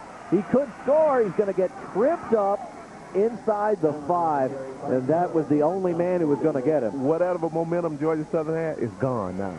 Wofford has taken control of the momentum, and it's such an emotional game, and you can see the momentum swinging back and forth, and Wofford right now is in control of it. And big thing is they get the ball coming out in the third quarter. Yeah, I'm somewhat blown away by you. You have a senior who is really half of your rushing of the second best rushing attack in the country. Let's just swap him out and put a freshman in, and he just marches them down. You got to like this Allen character. Well, what you got to know is that Coach Arizona have seen him over and over in practice, and some things you got a kid in practice, you watch him do things in practice, they hand it off to their workhorse Romero. You want to see the kid in a game, and he obviously has shown worthy to get game time. And as a freshman, senior, you know you're going to lose your senior, so you want to play your freshman anyway.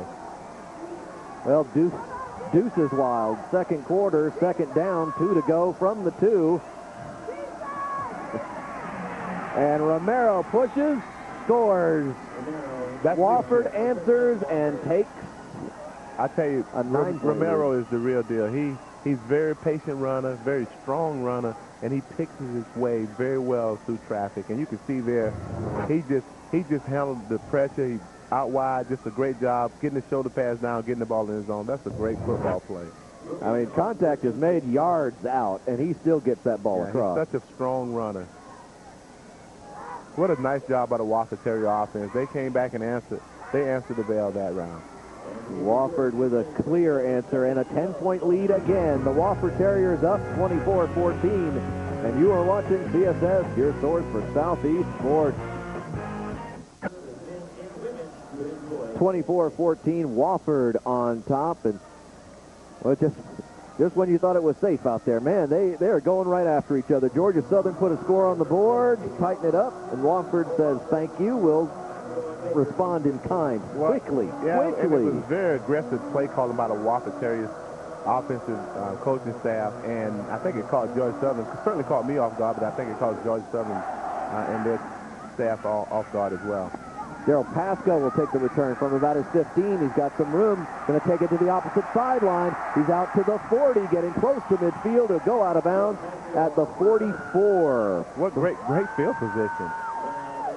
Another good start. This isn't the first time Georgia Southern's been started a drive in a good spot, but it has been a rough road to hoe out there, folks. It is each team is fighting hard on both sides of the ball as promised. They are delivering out there today. Yeah, and the first thing is the kickoffs are very short, and so it puts a lot of pressure on the kickoff unit to cover. The kickoffs are coming inside the 15, so that's a very short kickoff. Chappell takes the shotgun snap, drops back and fires. The ball's knocked right back in his face. Well, that time Wofford Terriers very good defensive pressure in the face of Chappell. Looked like he had a guy open downfield, but the defensive pressure got to it. That's Leighton Baker, 93. He's the one with the big hands right up there, the senior out of St. Augustine. And he was introducing himself to Mr. Chappell in a very clear way. There's Chappell today, 5 of 9, 127. Respectable numbers, but he's got a problem out there. He's going to have to call time. 6:16 to go in the first half. The Eagles with the ball down 10. So like they had a little personnel issue there, and so as opposed to making a mistake, they just simply went to a timeout. Well, let's tell you about some of the other scores going on in college football. In the Southern Conference, the Citadel got a win today over Western Carolina, 34-14. Elon sneaks past new member Sanford, 23-17. I tell you what, Elon they're becoming a very dangerous football team. They're learning how to win close ball games, and then they went on the road. They went at home this week, but they went on the road last week, and that really makes you a good football team. Make sure you visit the all-new CSS-sports.com for the most recent programming schedules, contests, and up-to-the-minute scores from around the Southeast. CSS is your source when it comes to Southeast sports, so make sure to visit CSS-sports.com for all the latest info. And now the Eagles back in action again. Pressure coming from both sides. Chappell will tuck and run. He's across the 50, trying to get to the marker. Coming up just short of it, I do believe. And so that'll set up a third and short situation. I'd say that was great pressure from the right end from Wofford Terriers. He really got upfield strong, and he forced Chappell out of the pocket, and he had no choice but to run the ball. I think Wofford decided, hey, we're just going to run. We're just going to. It could have been holding, but they decided they're going to just bring 4 rushes, and not fool around, and they got to get pressure on the quarterback.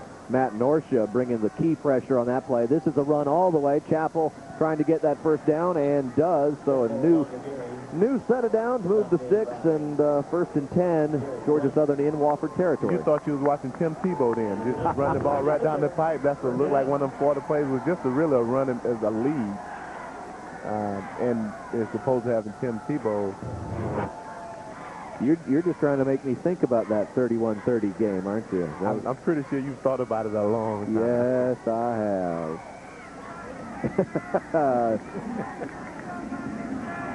have. Looking for a lot. Chappell is going to get sacked.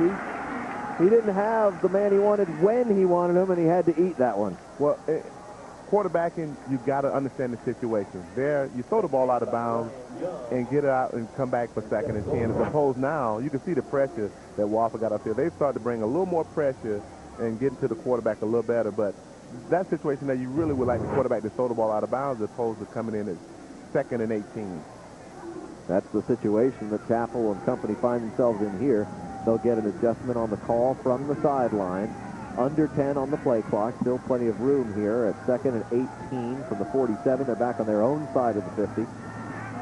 Lofted ball to the sideline, complete and nailed right at the 6 there. When the hat goes off, doesn't that mean the receiver went out of bounds and came back in, and he can't touch the ball? Yeah, that's what Goldwire is celebrating out there on the sideline, and in disbelief, number 18, Michael McIntosh, and he must have got a bit of the white out there, and you saw the hat being tossed from way up the field there. Well, and that's the receiver. That's his job, is to know where he's at on the field.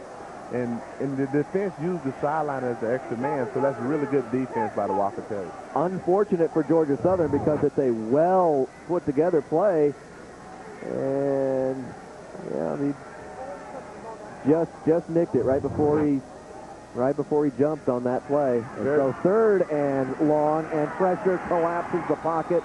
It's a sack. Nowhere to go. A squeeze play by Paul and Everhart. Well, Wofford turned it up the dial on the defensive line. Their defensive line playing at a higher level of intensity than the Georgia Southern offensive line. And that was a great piece of officiating. You got to give officials credit when they do their job. You guys suck! Well, somebody don't think they're doing Yeah, not every opinion is equal, apparently. 24-14, Wofford out in front, under 4 minutes to go in the first half. Some protests echoing from the stands. I don't like the way some of this is going. Wofford will begin just inside their own 25. With that, 3:44 to go in the first half.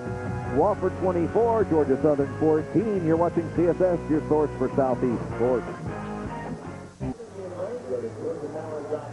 Wofford with the 10-point lead over Georgia Southern. We are in the second quarter of play here. I'm Mark Bryant with Tracy Ham in the booth. Ryan Chambers on the sideline for CSS. So glad you could join us for some exciting college football here on a Saturday night in late September. Mitch Allen quarterbacking and pitching for Wofford, and Marshall to the sideline. He'll get it across the 30. Mark, I think we should also set the tone for what's at stake for this conference game. For Wofford, it's their first one, so they have a little more leeway for error. Georgia Southern is their second conference game. They are 0-1 in the conference. If they lose this game, they pretty much can write the conference championship off. They would need a whole lot of help. It's not their game anymore. And you don't get much help in this conference because teams win when they're supposed to win. So at the end of the day, this is the conference championship on the line for Georgia Southern. Allen ready to throw and gets his tight end in the middle and across midfield. That's Allen again. He makes a big target. Those double eights on that big guy. And Allen is very accurate with the ball, too. Play action, if you can have play action to this offense, you are very, very tough offense to handle. And you can see Georgia Southern couldn't make a play there. We expected to call a lot of combinations here today, but not necessarily the Allen-to-Allen hookup for the big gainer. And Allen pitches that one, and I don't know how he managed to get it off to Rucker. He was in full traffic, but they do get 3 yards out of it. There was a lot of traffic around the pitch, and I still think the pitch seems to be a little off. The pitch quarterback-slot-back relationship is a little off. If you look at it, he's almost in front of him when he pitches the ball. But he makes the play, and at the end of the day, as a coach, you just want the plays to be made. We were talking about Southern Conference teams and Southern Conference scores earlier. The Citadel and Elon winners. Also Furman over Chattanooga, big 35-10. The others in out-of-conference action. And this is Romero, and Romero bowling his way to the 35 and a first. You can see Wofford now getting back to what they want to do. Look like they might have got out of character for a couple of series. Now they're back in character. They're getting the ball, they're running, they're play actioning it, and they really have Georgia Southern defense off balance. And it's because of the play calling by the Wofford Terriers staff. It's very Jekyll and Hyde. We're throwing, we're running, we're throwing. Well, and it's going to keep them on their heels. And when you can run the ball, you can throw it with ease. 1st and 10 at the Georgia Southern 35. Allen, this time it is throwing, and to the sideline, it's complete. Strickland with the slide catch. You know, and Georgia Southern completely off balance now. You can see Wofford is really doing whatever they want to do offensively. Not getting any pressure on the quarterback. Receivers are wide open, and it's just a great execution of your offensive system. Inside 2 minutes to play. Wofford's best case now is to grind the clock down, get a score, and extend the lead. That's what they're working on. Marshall gets his first down and gets near the 20. Just the option. Fans here are very familiar with that type of football. Just the option, getting the ball to the corner. You can see fake on the inside, come back around. You got a lead blocker, you pitch it. I still believe that strong safety either have to take the quarterback or the pitch. He can't stay in between. You have to be assigned to one of them, either the quarterback or the pitch back. There's Marshall. Marshall. You got to believe you're going to see more. You're going to see the same things. And there's Rucker. Did he look like he was going to throw like for just a second there? Yeah, that's good eyes, man. You went out on the limb for the Great call, Mark. He looked like he was poised to throw the ball. I think it was Strickland. He had in the end zone. Right? He's looking his way. Yeah. Strickland was in the end zone but covered. And smart play by Rucker, because a lot of times you get a running back who's like, I get to throw. I get to throw. I'm going to throw. And he's covered. I'm still going to throw. But he managed to hold on to it. He might have got that speech from the coach. If you throw the ball and he's not wide open, it's one of them grab your face masks. Exactly. Now, son, we're going to call this. Alone. Quarantine. So second down. Big series for both teams. More so for Georgia Southern than Wofford because they have the lead. Rucker in motion. And now it's a pitch to Marshall. Marshall's got Rucker in front of him.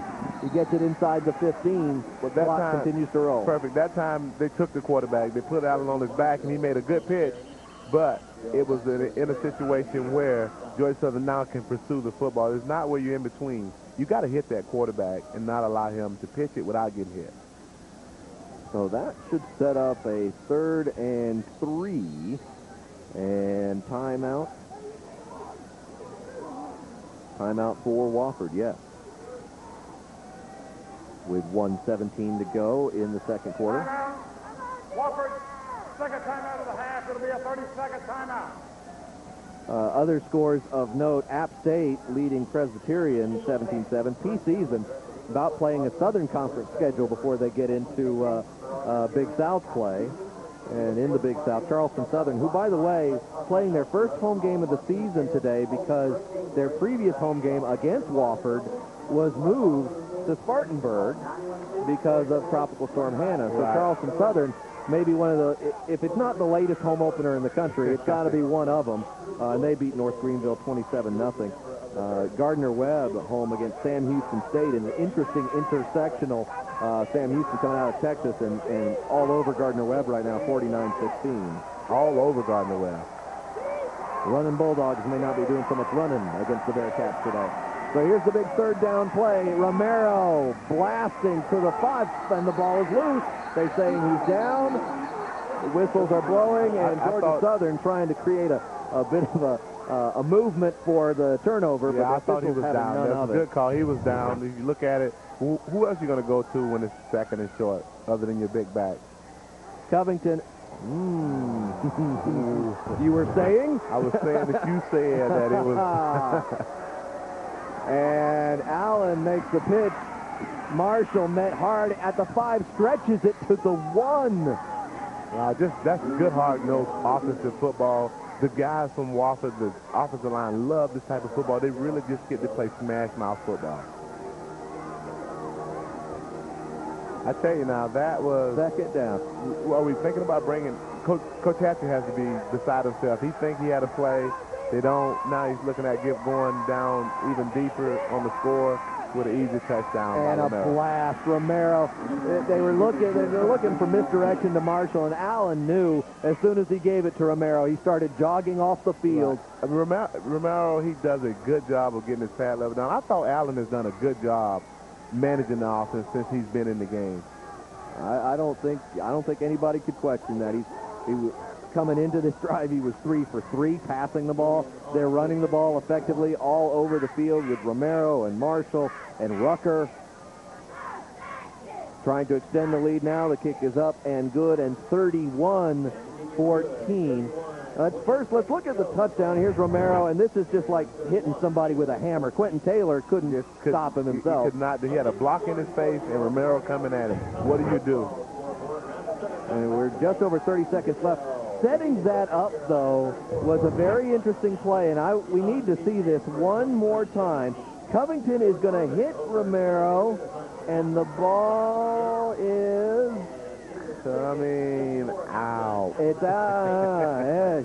Well, you just got to see where his knee was. If you get a different angle, we don't have a different look at it, so you can't really see where his knee was at compared to when the ball. Very hard to say from there, because I'll tell you, the official who was most adamant about making the call came in from that far side of the field, not the side where you saw the camera angle. So from where we're sitting way up here, I'd give him the benefit of the doubt and say his knee must have clearly been down to that official. Correct, and they've done a great job officiating the game, and we wouldn't believe anything different that he just made a good call. Now, the Southern fans may think different. Oh, they very clearly thought different, right. But giving up 31 points and a half, I mean, you can't win ball games giving up 31 points and a half. And so Georgia Southern really going to have to fix some things when they go into the locker room. And when you look at Wofford, they like what they're doing. They're going to get the ball. They got a chance to add to that if no points are scored here before half. So 31-14 and the Terriers kicking off again.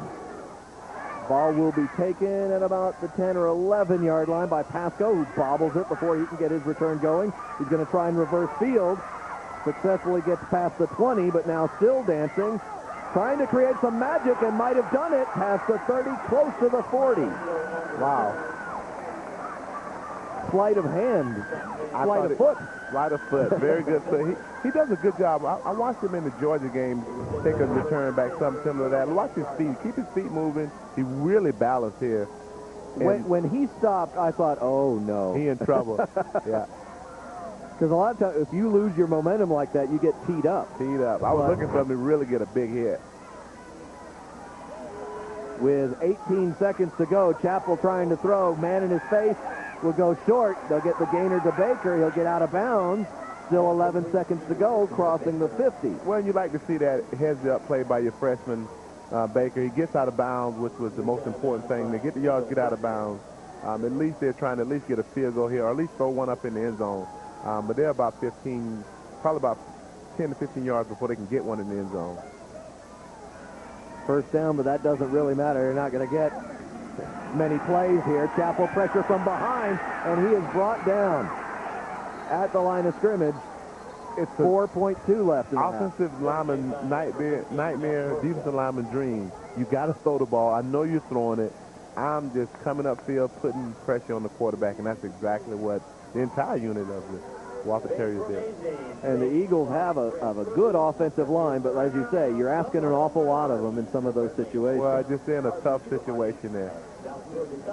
In those situations there, you can get the ball out and get it up here. If you're trying to get the field goal, you get it out quick and advance it, and then use your timeout. Here, Georgia Southern decided to try to throw for the yardage as opposed to getting it out quick and running for it. 31-14, the advantage for Wofford, and the Eagles trying to send up a prayer here and perhaps dent that lead a little bit, get some momentum going into the locker room.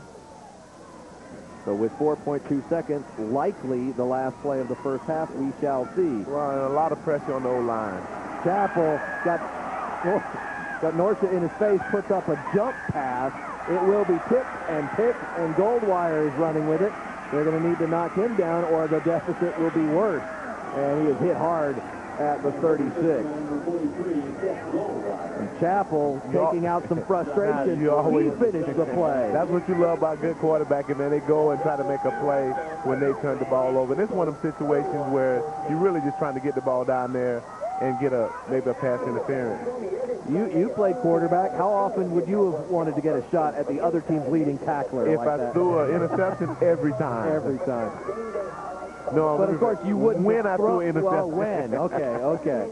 And there you see Chappell going off the field. And there's going to have to be a lot of adjustment, a lot of regrouping in that Eagles locker room. Wofford looking strong. Wofford leading 31-14, and Ryan's got Coach Hatcher on the sideline. Ryan. Coach, you've maintained the entire season. You got two starting quarterbacks, and today I think you proved it. How did you think Lee Chappell looked in the first half? Well, he played good at times. We just got to throw the ball away when the time comes, and we got to catch some breaks out there. I think our defense is playing good. We had 2 turnovers early in the game. I thought we had a good stop down here, but we didn't. But we just got to come out and keep fighting, and that's what we're going to do in the second half. Coach, you talked about the turnovers. Do you feel like after that the team kind of settled in and you started tightening things up? Yeah, the problem is that we had some opportunities to score, and we got a chop block penalty, and then we took a big sack. And Lee just got to know in that situation, you got to throw the ball away and let's replay the next down. But we got a good plan. We got to be able to run the ball a little bit better. They're blitzing us. We got some guys open, and defensively, we got to buckle down here a little bit more in the second half. Thank you, Scott. Thank you. Guys. Thank you, Ryan. And with that, let's step aside. It is halftime in Statesboro.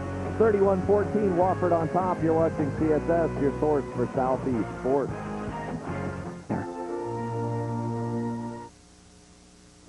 Wofford has the lead, and our Ryan Chambers has Coach Ayers. Ryan. Coach Ayers, you talked about in your teleconference the speed, matching up on the speed. How do you feel like you did in the first half?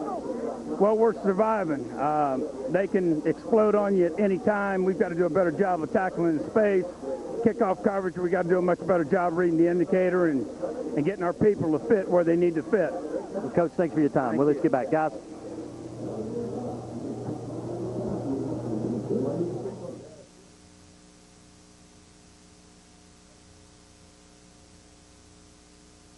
Things that you need to do to get your team to play better. Kickoff coverage was one of them. Tackling was the other one. Very fine points, and that's the mark of a good football coach. He understands that they're not fitting well on the kickoff return. Right. Man, they've given up a lot of yardage in the kickoff return. Then they're not tackling well. On the long watch, catch and run, they didn't tackle very well. And those are things that they can control as a football team. So he really addressed things that they can control, and it was right on point. That's it's still a little coach speak out there to say you're surviving when you're leading by 17 points. Well, I think he understood that it could have been the other way around.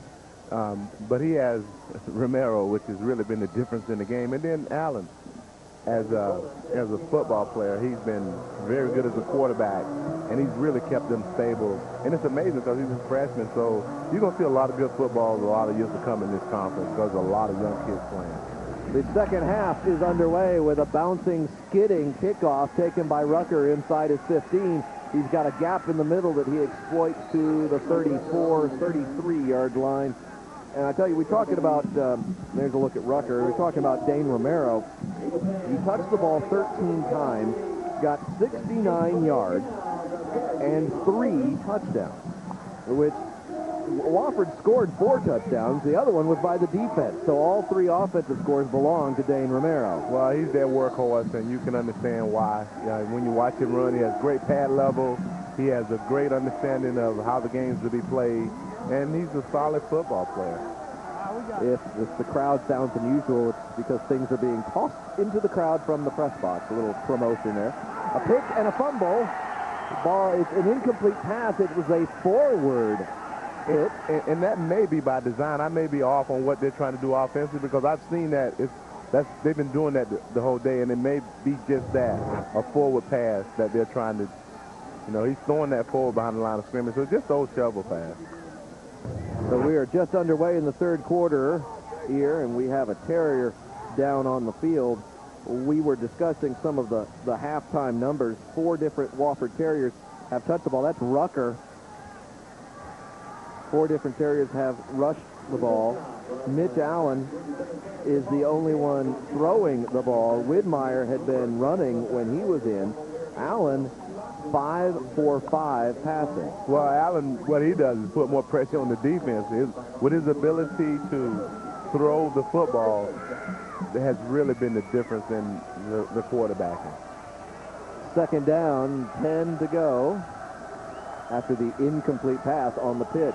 Allen will keep it. He's looking to Allen, and it's that double Allen connection again, the tight end. I tell you, he makes a good target, and it's very clear that Mitch Allen is looking his way. Well, and it's very easy because he's wide open. It's not like a defender within 5 yards of him. If you watch, he runs a little wheel route behind the post right there. He's wide open. Covington is not within 10 yards of him. Yeah, Covington trying to make it up on the end, and better watch himself because he was going to get his shove in after Allen crossed the sideline there. Romero bringing the hammer back. I mean, it's an interesting, they slam him with Romero in the middle, and then they do some interesting little, like you say, slide the tight end off or do a pitch to get around the side. They're mixing it up very effectively. Well, it's great play calling, and calling plays is a lot easier when you have a lead as well. Yes. And so it really puts the defense in a bind when you see Mitch Allen numbers 5 for 6 for passing for 87 yards. Those are good solid numbers for a running quarterback. And he's holding on to it, and he's getting another first down and showing, what Widmeyer can do. I can do that too. Well, he's shown to be really versatile in his ability to run the ball and throw the ball, and that puts a lot of pressure on him. And this time you can see the strong safety go straight for the pitch, and they're banking on the flow of the linebackers to take that, and they're not getting there because the offensive linemen are getting to the linebackers. Okay, let's say you're on Georgia Southern's defense, or you're Chris Covington, for example. How frustrating is this? Because there's a lot of effort going on, but there's not a lot of results. Well, you see the first change now. You see where they've walked the man up on the line of scrimmage. Allen going for it. He's way off target there looking for Strickland. Also had a man in the end zone, but covered. Well, one of the first things that I've just seen is that Georgia Southern walked the fourth man up on the line, and that will give them the ability to put more pressure on the quarterback. You got to get 4 men on the line. You cannot continue to leave old offensive linemen uncovered so they get a free run at your linebackers, and that's why Georgia Southern cannot get into pursuit when the quarterback cuts upfield running the football. There's another look at Mitch Allen. Wofford Terriers in the gold helmets, the gold and white. Georgia Southern in the traditional blue and white home uniforms. Allen with the pitch. Marshall has it, and he's getting to about the 30, but not beyond that. And you can see Wofford is really, essentially just pushing Georgia Southern off the ball. And Georgia Southern is taking, you can see right here, they're getting upfield. But before anybody touches the pitch back, he's already crossed the line of scrimmage in the Georgia Southern secondary. When your secondary making plays, your offensive lineman is doing a very good job. And you can see that the Wofford Terriers offensive line is doing a very good job. 3rd down and 2 to go. Romero would be the go-to guy or the go-to decoy possibly in this situation. He will get the ball and hammer it right into the middle. They were ready for that, and he's right at the line. Gonna be close. Make a call, Mark. I think by where he's standing, he may be a half a football short. Coaching time. Do you go for it? You got to believe he's going to go for it because they really control the line of scrimmage well. You're also in that no man's land where it's too close to punt and too far to field goal. So, and Georgia Southern defense came up big the last time it was 4th down. Let's see if they can come up big now. So 4th and less than a yard. And timeout is going to be called from the sideline. Coach Ayers. And what do you think about that, timeouts being able to be called from the sideline? Because I know there's been some mixed opinion out there now that coaches can do this. Well, do you think it should be an on-field player? You know, I think it gives the coaches more control of what they want to do as opposed to having to relay it to a player because you really have no way to communicate to the player unless you yell at him. And at some times in the game, it's so critical that you want to be able to call a timeout. You really want, as a coach, to continue to control how the game is flowed from the sideline. And calling, I think it's a good idea to continue to be able to let the coach call it from the sideline. Well, I think that's interesting that you as a quarterback, are saying that because some people think it puts too much of it, well, not puts too much of it, but gives too much of it to the coaches and takes away from the players who are supposed to be executing the plays and making those decisions. You don't want your quarterback, you don't want anybody else in charge of your timeouts but you. As you look at the rushing yards, 227 for the Wofford Terriers. And they want to get just one, and that surge should do it. Boy, they just absolutely manhandled that. Their pad level was lower than Georgia Southern pad level, and you're going to win that battle every time. But you certainly don't want your players in charge of your timeout. I mean, you certainly don't want that. And there's Allen, and you see it's just all about him, and there's that line. That surge right up the middle, and I tell you what, there's no doubt he's going to get that 1 yard, I would say. And they measure. You never know, was it a right foot, left foot spot? Looked like he got it with ease, but you just never know. It's a game of inches, they say. Well, and that's always the thing, it depends on the spot. Well, doesn't it always? I mean, really, when you get everybody said we all say that, but well, sure, it depends on the spot. Well, Coach Hazard has his hat off, so it must have went against him. 1st down, Wofford. It is tough on a coach. You're playing with young players, sprinkle in with some transfers, and you're really always looking for that continuity. It's hard to get it when you got young players and transfer on your team. Wofford's ahead 31-14. Allen keeping it himself all the way, and just enough misdirection and players going every which way. And again, they were taking advantage of some of the assignments there because no one was on the quarterback, but they were on everyone else, it seems. Well, they went to the pitch as Allen comes out. Look like Windemeyer come back in now. But what happens is if you don't have the offensive lineman covered with D linemen, then you don't have the ability to flow with your linebackers, and so therefore you can't get any pursuit. And so when he cuts back, it's a lane to cut back in. Romero comes up to share something with Widmeyer. Rucker in motion. Widmeyer pitches to Marshall, who has to dive on the ball because that hit him on the shoulder. Well, Widmeyer has been on the bench for the last 3 quarters. After the first few series, he's been on the court for the second quarter, and now he's coming out of halftime. So he's been on the bench a long time, and that's understandable laying the pitch behind the guy when you've been on the bench for a while. You like to be ready and execute, but sometimes you're just not mentally and physically able to do it as soon as you come off the bench. But when that first happened, I thought it hit him in the shoulder. Didn't even get that far. It was behind it. So Widmeyer here with 3rd and 9. Set to throw. He's got protection. He's got a man. And is it complete? No. For just a moment, it appeared that Strickland might have had the ball and a first down and a fumble out of bounds, but the official said he didn't have it. Incomplete. Well, the official's been right on point all night. Let's see if he bobbled the ball. Just a great throw coming out of halftime. Windermeyer got his feet set and put the ball right where he should have, and it looked like he never had control of it. You can see the ball coming down. Yeah, it's moving just a little bit, and that's enough, but any kind of movement, they're going to call it incomplete because you got to establish as they go for it here on 4th down. So this one I'm not sure about, but you have a 31-14-point lead. It's easier to make these decisions. Terriers unafraid, and Widmeyer will run. He will then throw just before crossing the line, and they'll get that first down. Gutsy work there. Gutsy work, gutsy play, flag down. He might have been across the line of scrimmage. I'm not sure. We'll see it on the replay, but it looked like he might have been across the line of scrimmage. He was close too, and you know, they're watching that. They've got a man on that. So the question begs, do the Southern Conference need replay?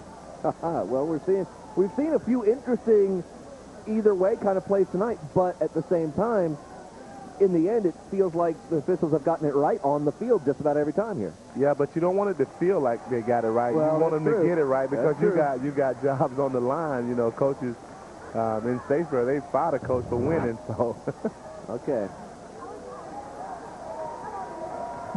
So we're starting. What was it? 34, 26 rather. And so there you go now. Right, it's right there. So when you talk about, you know, winning and losing, the margin of error is so small. You just want to be able to get it right. And, you know, that was one of them plays. Forward pass. The passer was beyond the line of scrimmage when he threw the ball. That's a 5-yard penalty, loss of down. First down, Georgia Southern. Yeah, that's as tough a call as you're going to make because he was clearly behind the line of scrimmage. Yeah, I didn't feel, you know, watching that, it certainly didn't. I'm not standing on the line. Where the angle is behind it, so you're not standing straight across the line. Nonetheless, that's a big play to give it to the other team on down. And this is an option pass, and he's got an open man. It's a big play to watch. Well, Georgia Southern has to get back in the ball game some kind of way. You can see pass right off the bat from here. Obviously, up here is a better view. Leander Barney was set ready there. He's firing off to DeMarcus Watt, and that's a good throw. He fired off a great pass. A good throw. There's no two ways about it. You know, and so, you know, you take a play and not to beat on it, but Hinton at quarterback. You can By the way, folks, ball is loose. The ball is Wofford. You can hear the pad level down there. You can hear the collision. Just great physical football. And once again, you're hitting the freshman. He give up the ball. You know, it's tough break for the freshman, but hey, he'll live, he'll learn, he'll grow up and be a better football player as he grows older. Goldwire came out of that with the football running to the sideline, but how devastating does that feel to the Eagles? You've just completed one of the biggest plays of the game, hands down, and then you give the ball up immediately after that. Wofford with the ball leading 31-14. You're watching CSS, your source for Southeast Sports. Paulson Stadium in Statesboro, Georgia is where we are this evening for you on CSS. Wofford leading 31-14. The Terriers have the ball again, coming off yet another turnover by the Georgia Southern Eagles. Smash mouth football right up the middle for the Terriers. who were quite content to run that way.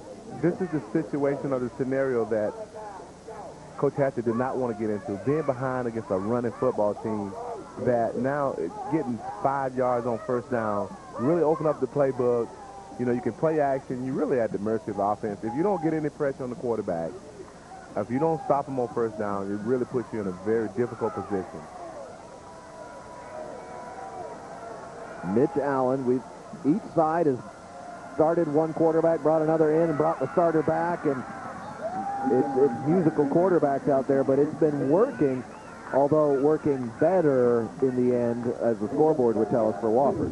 Certainly, and you can see here, once again, just a little counter option to go to the pitch, and they got better pursuit that time out of Georgia Southern defense, and which makes it a 3rd and 1 to give themselves a chance. But the first down is the down they really are getting beat up on, and that's first, you're getting 5+ yards on first down. So a big 3rd down and short. The Terriers will get their first down, gaining about 5 when they only needed a half. Well, Scott with the run, and Scott has been the go-to guy here on this. You can brief see that possession. just a nice job of getting pads on defenders, and then once you get that and your running backs downhill, makes it really easy to get first down. All right, 1st and 10. 8.5 minutes to go in the 3rd quarter. Wofford's 17-point lead on the scoreboard. The Georgia Southern Eagles thought they had an opportunity just a moment ago, but fumbled it away. Marshall corralled.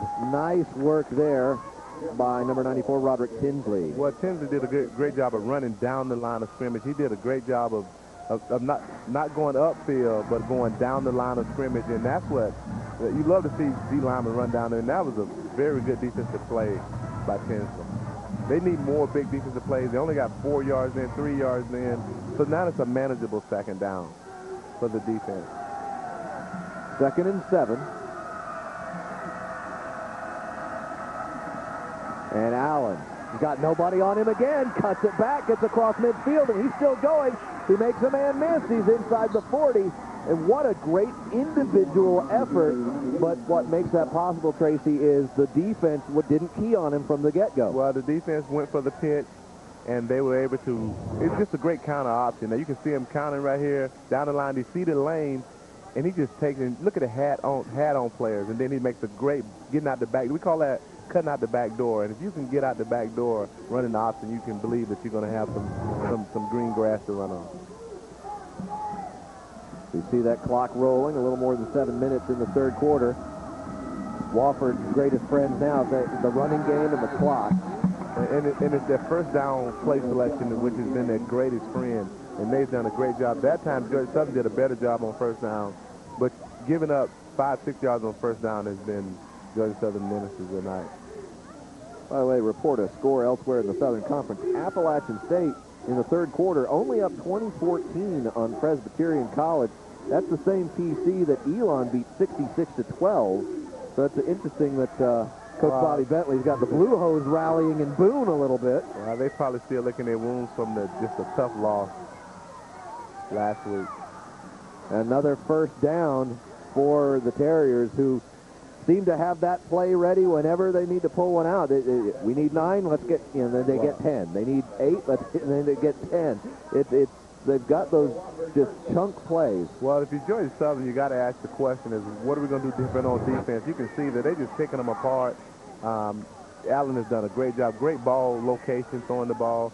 You got to believe Georgia Southern got to make an adjustment on defense because they really have had no answers tonight. 1st and 10 from the 24. Romero has got it, and he's inside the 20. Now, Chris Covington made a great football play then. He didn't get the tackle, but he did everything else but get the tackle. He did a great job of keeping him inside, keeping Romero.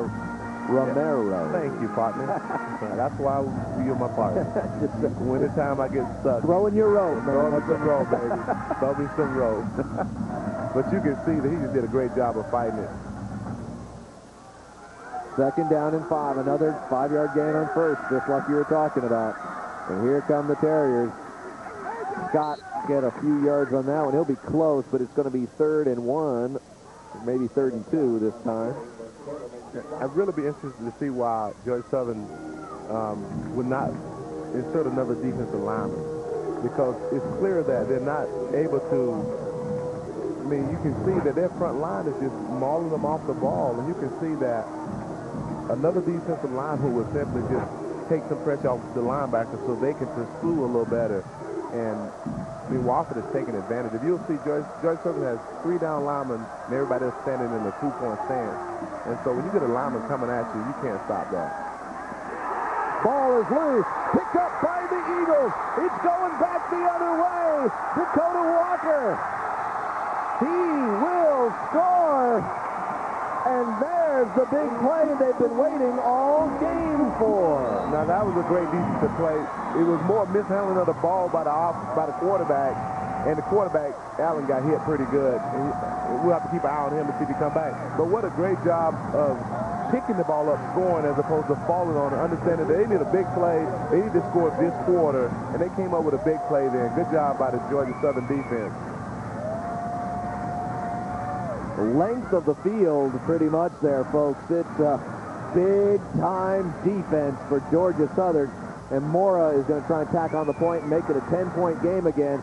And what a swing that is. It looks like Wofford's about to march in and extend 17 to 20 or more. And instead, Dakota Walker says, hey, it's a football and nobody in front of me. Touchdown, Georgia Southern, 31-21. You're watching CSS. 31-21 on CSS, your source for Southeast sports. 31-21. Wofford out in front, and still a good amount of football left to go. And here it is one more time. Allen is going to get popped at the end of that. Meanwhile, the ball's rolling free, and the Terriers doing what they do. They're all in front of it. And Dakota Walker, the green grass of home.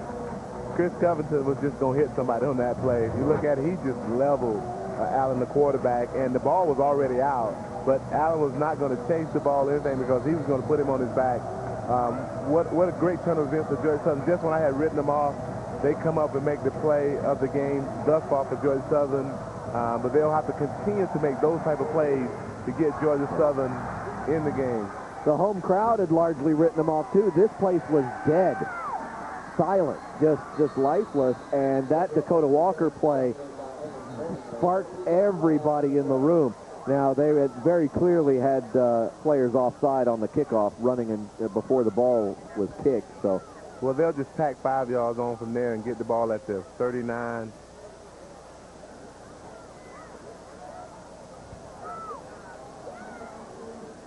So the Terriers, I think if you're Coach Ayers, if you're Mitch Allen, if assuming that he's not suffering from that last pop, you don't change a thing, I think, if you're on the offense. Well, how can you? You've been very successful. You've basically 5-yard penalty will be added to the end of the run. First down. You basically manhandled Georgia Southern defense up front. And so, other than a turnover, the only way Georgia Southern can get back in the game now are turnovers. And the one thing that can get them back in the game, you do, and then you do it for 6 points. So, you know, they're kicking themselves, but, you know, the game evens itself out. They got points off turnovers from Georgia Southern. Now Georgia Southern get points off turnovers from them. So it'll be interesting to see how both units respond on this drive, because this is the critical, they're at a very critical state in the game. It is Allen in the game, giving the ball to Rucker, and there's another big gain on first down. Catch Sports Night weekdays at 6 and 11 Eastern for a fast break debate on the hottest stories in the Southeast and interviews with the biggest sports celebrities. Tune in Monday for updates from the experts on Major League Baseball, NASCAR, the NFL, and the SEC. Sports Night. Well, when you look at the numbers, you can see where the place I would go would be possession time, 28-08 for Wofford and 12-10 for Georgia Southern. It's hard to win the football game without the football. Pitch to the right side. Marshall got a little room. He's across midfield. He'll get another first down. They just turn up the clock, man. They turn out yards. They get very good.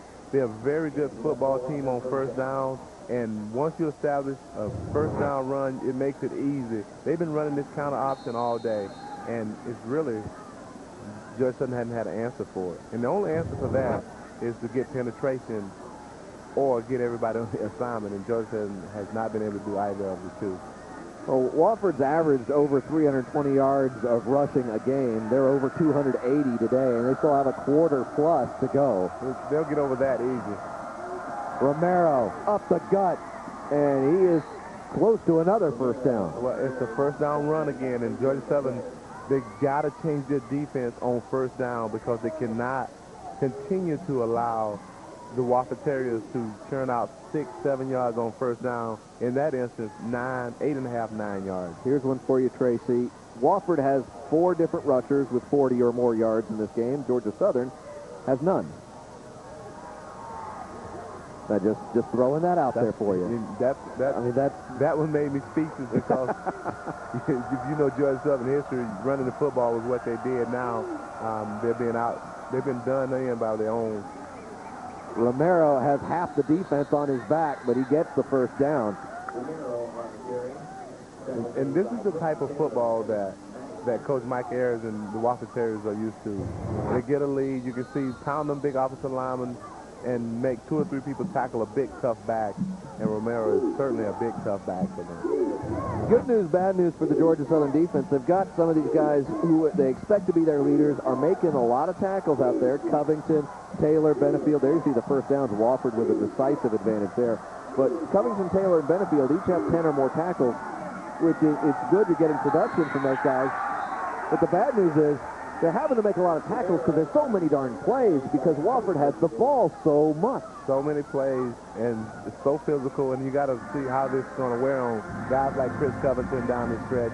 As we look at him in the screen, number 28, he's made a lot of plays tonight, and when your strong safeties are making a lot of plays, then that means the offensive unit is gaining a lot of yards, and Wofford certainly is gaining a lot of yards. We talked about the sheer number of plays. Before this drive began, Wofford had 63 offensive plays to Georgia Southern 35.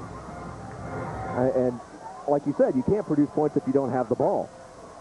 Romero, he's got the ball. He's got it to the 30, and it will set up a 3rd and 3 situation. Well, when you limit a team on first down, I know I keep preaching the first down, and we're into the 3rd down here already, but if you limit a team on first down, then you give yourself a better chance defensively on 2nd and 3rd down because then you can almost dictate what they have to do. So when you get 309 versus 60, then you're controlling the line of scrimmage, and that's what's happening. When you got 3 down linemen, Washington is able to control those 3 down linemen and get this ball carrier into the linebacker secondary. You've been around this program more than 25 years. If I told you Georgia Southern was being outrushed by a 5-to-1 ratio in a conference game, if I wasn't here blow your mind. If I wasn't here watching myself, I wouldn't believe you. But since I'm watching it for myself, I'm watching Wofford do a fantastic job on first down. In football, as a former quarterback, as Wofford takes the timeout, as a former quarterback,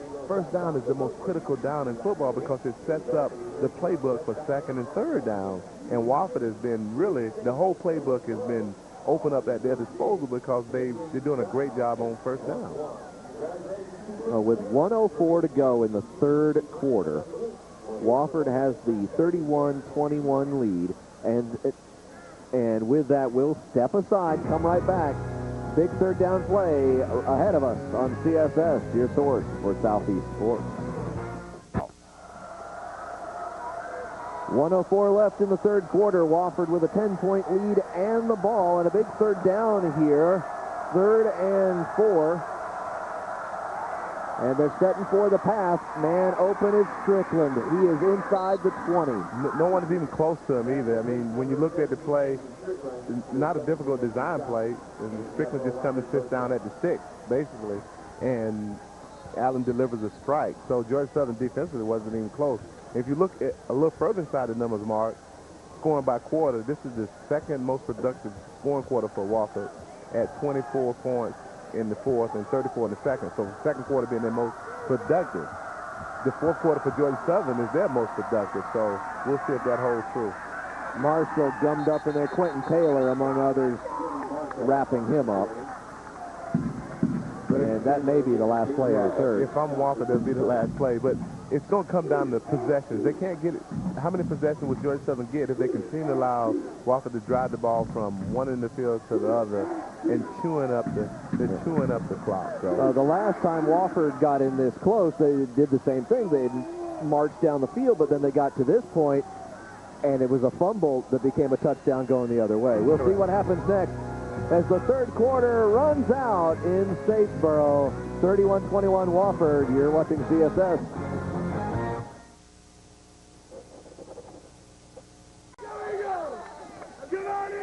Wofford is up 31-21, and they're trying to expand that just a little bit more. But the Eagles cheerleaders still have their enthusiasm. Second and 8. As we begin the fourth quarter of play, it will be Romero, and he has met harshly. No gain. And that's got to be an encouraging sign for Georgia Southern defense. They were all over that. Let's go to the sideline and Ryan Chambers. I don't know, guys, if I have the enthusiasm of the cheerleaders down here, but there is one quick injury note for Georgia Southern. Brandon Eccles, who has been a great storyline for Georgia Southern coming back to the program, has been trying to give it a go. He was pulled out of the third quarter, and I've just been told he is out for the rest of the game. Guys? Thank you, Ryan. Yeah, bad news indeed for Eccles. Interesting, as Chappell and Hinton were throwing the ball to each other, one has to ask, who's warming up who down there? Well, when Hinton has his mouthpiece behind his ear, I don't think he's in there. Allen passes on the pitch, keeps it, and gets folded. That looked a little painful. Well, you look at that situation, you go, okay, great defensive stop. You got to continue to put pressure on them. You're going to be vulnerable in the back end as the game progresses because you put more pressure on the front end. But they got to get pressure on the quarterback. They got to get penetration. Right here you see penetration and pursuit. Penetration pursuit generally stops any successful offensive play. Damon Suggs the first one in, and now Wofford is going to try and expand the lead by 3. The field goal try is up. It is no good, and Georgia Southern has withstood the storm, and that's got everybody fired up in Statesboro. With that, we will step aside and come back with the Eagles holding the ball. You're watching CSS, your source for Southeast Sports. 31-21 is the score. 13:36 remaining in the ball game.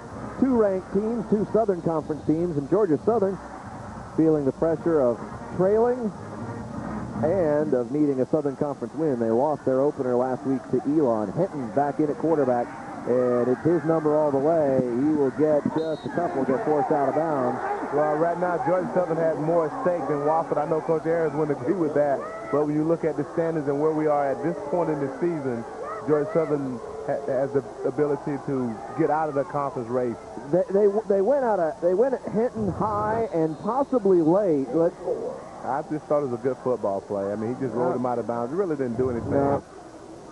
Fans didn't like it, but he had him around the neck, and Hinton's going to keep again, and now he's got space on the left. First down, still going across the 35. And in a day where everyone's been shuffling quarterbacks, I think each coach is trying to play to the respective quarterback's strength. Well, that time there, Hinton made a play that I don't know if Chappell could have made.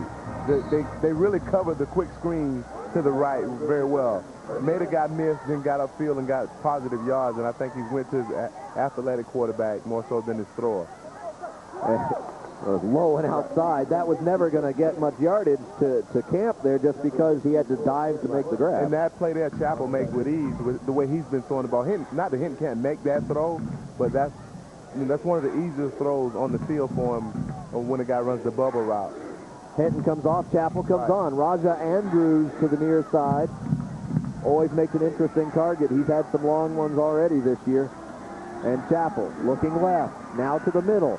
A dart and a first down close to midfield. Well, I can understand, as a former quarterback, I can really understand Coach Hatcher's philosophy here. You really can't afford not to be able to make all the throws on the field. Here you can see just the underneath route. And clearly not, I'm not saying that Hinton can't make these throws. You just can't afford for the throws not to be made. Yeah, good protection, and Nick Bass makes the grab, and it is Barney this time getting rolled about to the 47-yard line. And that was the same throw that Hinton just missed, low. and Chapel make it with ease, and not making a quarterback controversy most of it already is here. But those throws you got to have now because the game's on the line, the conference is on the line, and you got to make those plays. The college football cliche is if you have two quarterbacks, you have none. I'm not sure I buy that, but it does create some interesting who do you use when situations. Chapel, he's got another man open there. And it's Barney again right at the marker. Well, the spot will be interesting here because he was like forward and back, and it looks like they might have given him just barely enough for a first. Well, right now the clock is the enemy. And so we'll see where he end up at. What you want him to do is just get on upfield and get out of bounds and get the first. You really don't have time dancing now. You just got to get upfield. Well, they marked him just shy, and it's going to be a power formation here. Everybody in the box but one. And it's that one that Hinton's going to go to and drop. Just flat drop by Marcus Russ. And I don't want to pick on the freshman, but it hit him between the 8 and the 1. Well, but I mean, it's a great throw. He should make the catch, but you less than a yard and you're throwing the football. To me, it should have been a successful play.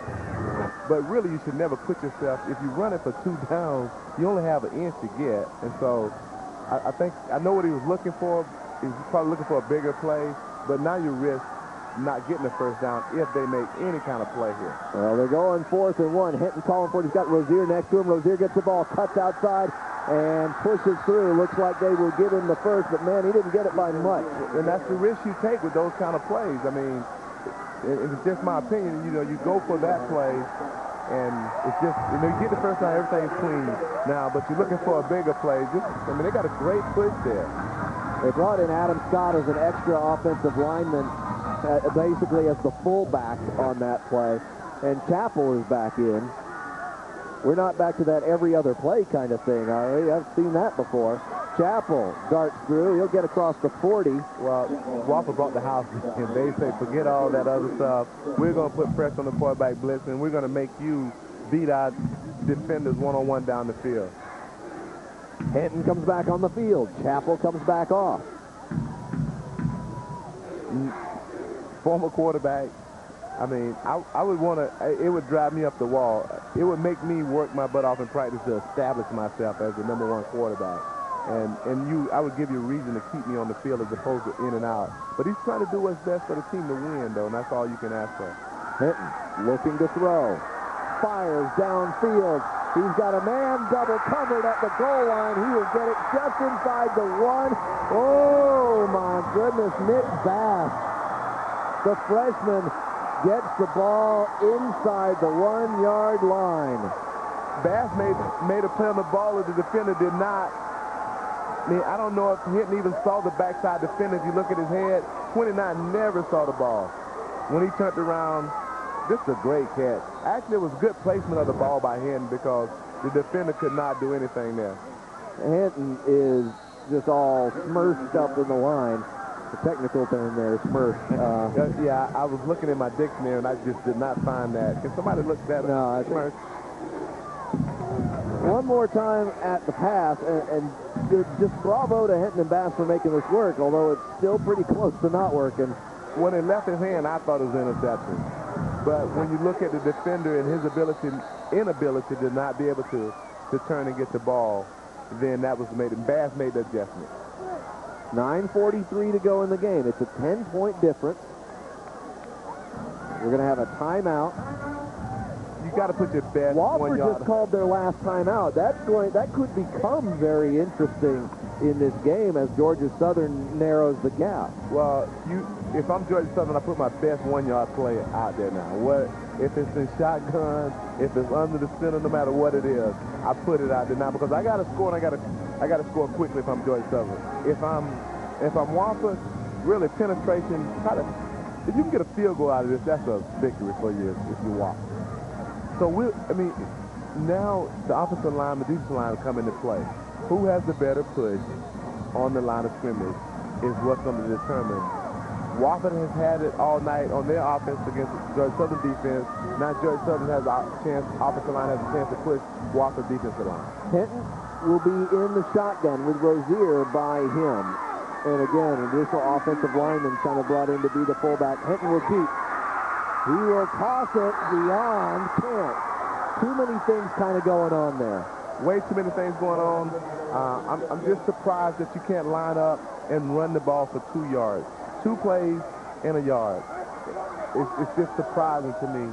And not taking anything away from Wofford defense, but when they have a go-to guy. Wofford goes to, Georgia Southern does not have a go-to guy, and you can see that right now. It looks like Andrews was all alone in the back of the end zone, but so the question is, if you don't get it, what do you do here? The third and goal play. Hinton will now run right into the end zone. Question answers itself. Touchdown, Georgia Southern. Keep the fans on their feet, don't it? Well, I tell you what, you know, the easy thing is always, well, why didn't they do that on the first drive? But they smashed one into the line. They kind of threw one wild, and now Hinton on the keeper goes right in. Right. The thing is the great drive by Georgia Southern. Now, a couple things. Wofford has used their last time out, but they're still in the lead. Now Wofford has to force Georgia Southern as Georgia Southern makes the field goal, use their timeout. It's a 3-point game, 31-28. Wofford on top. They'll get the ball when we come back on CSS, your source for Southeast sports. Wofford up 31-28, but Georgia Southern has been narrowing this gap, and they've got it within 3. There's Hinton. Here's Hinton in action. Well, the line of scrimmage was controlled by Georgia Southern. No one got penetration, so he was able to walk the ball in his zone with ease. Wofford has had the ball twice as much. The net result in the end here is only 3 more points for Wofford. But the Terriers will get the ball. Well, what Georgia Southern's defense has done in the second half is limited the Wofford Terriers to only 3 points. And so that entails gave Georgia Southern offense a chance to get back in the game. Brad Nosek on the return. And the crowd is certainly back in this game. There was a time when, well, you know, you're sitting there on 31-14 and the crowd has gone deadly silent, and it didn't look like there was much left for them. And it winds up being Rucker, actually. Rucker and Nosek were back. Rucker got the ball and is hit once, twice, 3 times, and then everybody's in on it. Well, momentum is a great thing for whatever team that has the big mo. And right now, Georgia Southern has momentum. What you look for from the Wofford Terriers is just simply pounding the football, get back to getting productive on first down, and they come out and throw the ball.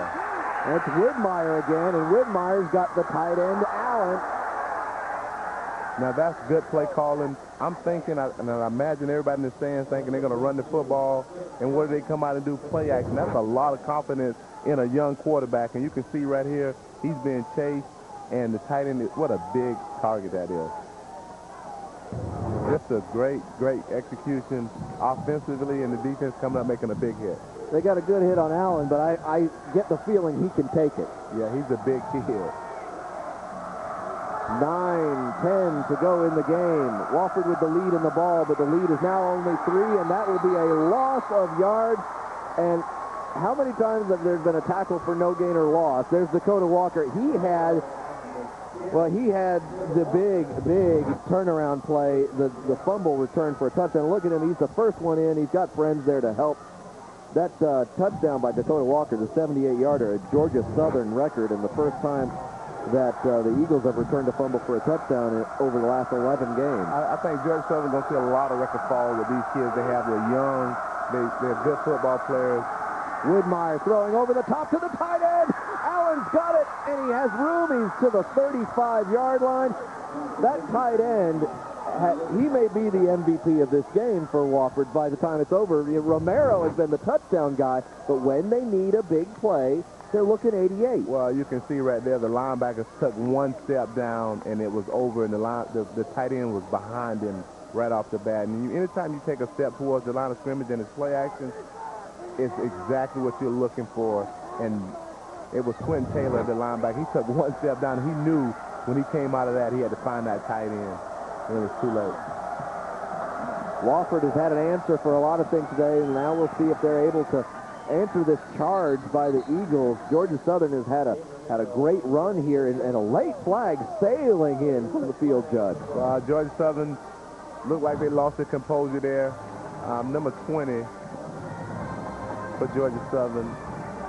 Oh, that's Chris Rogers. Chris Rogers looked like he lost his cool. They're bringing him off the field. Coach Hatcher is giving him an earful on the sideline. If, in fact, the penalty's going to look like it's going to be on him because the Georgia Southern defense is already walking back. And you can see it, Coach Hatcher, he's really upset because that really put your whole team in jeopardy. Personal foul, just uncalled for at this stage of the game. With the game on the line, you can see here, Georgia Southern make a good play here, good stop. And he wasn't even in on the tackle. That's what makes it so bad.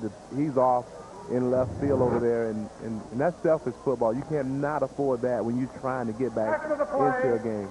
Personal foul, number 28. The 28th on Covington. Automatic first down. But I think they just made a mistake. It really was on Rogers because they brought Rogers off the field immediately. Covington took the rap for his teammate then, but they took Rogers off the field and gave him an earful. And I think the coaches understand who it was on. The ball is on the 16-yard line, 1st and 10. Under 8 minutes in the game. Wofford trying to pull that lead wide again. Widmeyer goes to the sideline. Little tiptoe dance out there. And a number 18, Dane Romero, half catching. He's done it all. He does it all. He catches the ball out the backfield. That's his first reception today. And you can see right here was just a good simple play, not too difficult for the offense to execute. Romero, 98 yards on the ground, making his first catch. He's been a workhorse today for this. The tight end, Allen the tight end, Romero has been a workhorse for Wofford today. And the officials coming together, trying to figure out something. Well, when they get together, you never know what's going to. The clock should start. I think he's saying the clock should start. The new rule now, if you go out of bounds, the clock does not stop. Once you get ball back in play, the clock starts. Right, not till in the last 2 minutes. Last 2 minutes, and so wonder who the clock operator is. Please reset the game clock. 7:35. 7:35. So he's going to run some time off the clock because the clock should have started. How do you like that new rule? I understand that they're trying to keep games shorter, but they're not getting shorter, and not in real time, not the games you watch on television anyway, because all the TV timeouts effectively still extend the game. Yes. Our apologies, but it's true, and so you wind up with a situation where it doesn't do anything except limit the number of possessions eventually a team can have. Who's complaining about the games being too long? The fans certainly seem not to be complaining, at least here tonight. Well, not when the game is an exciting one like this. Romero, bang, bang, close to a first down. I think he's got it at the 5. Yeah, that's Wofford Terrier football. Every time they've had to answer, they've had to answer. And what's been remarkable about the Wofford Terriers, they've answered in the passing game and not necessarily running game. They've made big throws that really, I think, caught Georgia Southern off guard because they were looking for the run and they play action and put the ball in the air. And that's been the difference.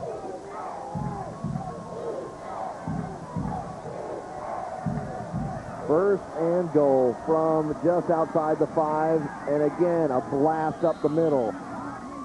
If it ain't broke, don't fix it, folks. It's still working. I think they're going to come right back to the middle.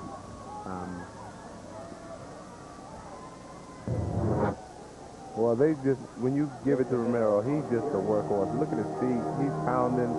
It's everything the defense can do to bring him down. And a little extra at the end. Hi. How you doing, Dane? Thanks for coming. Thanks for coming. What a good football game this has been. And you can see the wit of both coaches against each other. But at the end of the day, Wofford has continued to control the line of scrimmage on offense. Goal to go at the 1, and it's Romero again. And this time, the defense bows up, and they hold. Well, they knew what was coming, and they were able to act on it. It certainly was not a secret what's coming, so I think you'll see a heavy dose of that again. The difference between when Georgia Southern was down there And when now that Wofford's out here, they know who their go-to man is. We know that Romero's going to get the ball, and right here he certainly gets it again. And so penetration always puts pressure on the offense, and Georgia Southern was able to get penetration that time. Widmeyer under center. Romero right behind him. Widmeyer keeps, pushes, and Taylor is on it, and they stuff it again. This is an interesting call here because if they go forward and don't get it, then it's a three-point game. If they kick the field goal, they at least got to score 6 to beat them. So what do you do? No more timeouts in Coach Ayers' hand. He has no more times out. He used all the timeouts, so you were correct in assessing that. Well, let's say you give it to Romero here. Even if he doesn't get it and you pin Georgia Southern inside their own one, not exactly giving them the gift of great field position. Well, and they got to hurry up and get this play off. If they don't, they're going to be in trouble. 3 seconds. It's Romero. He did not. He did not. And Georgia Southern will have the football. What a great defensive stance by Georgia Southern football.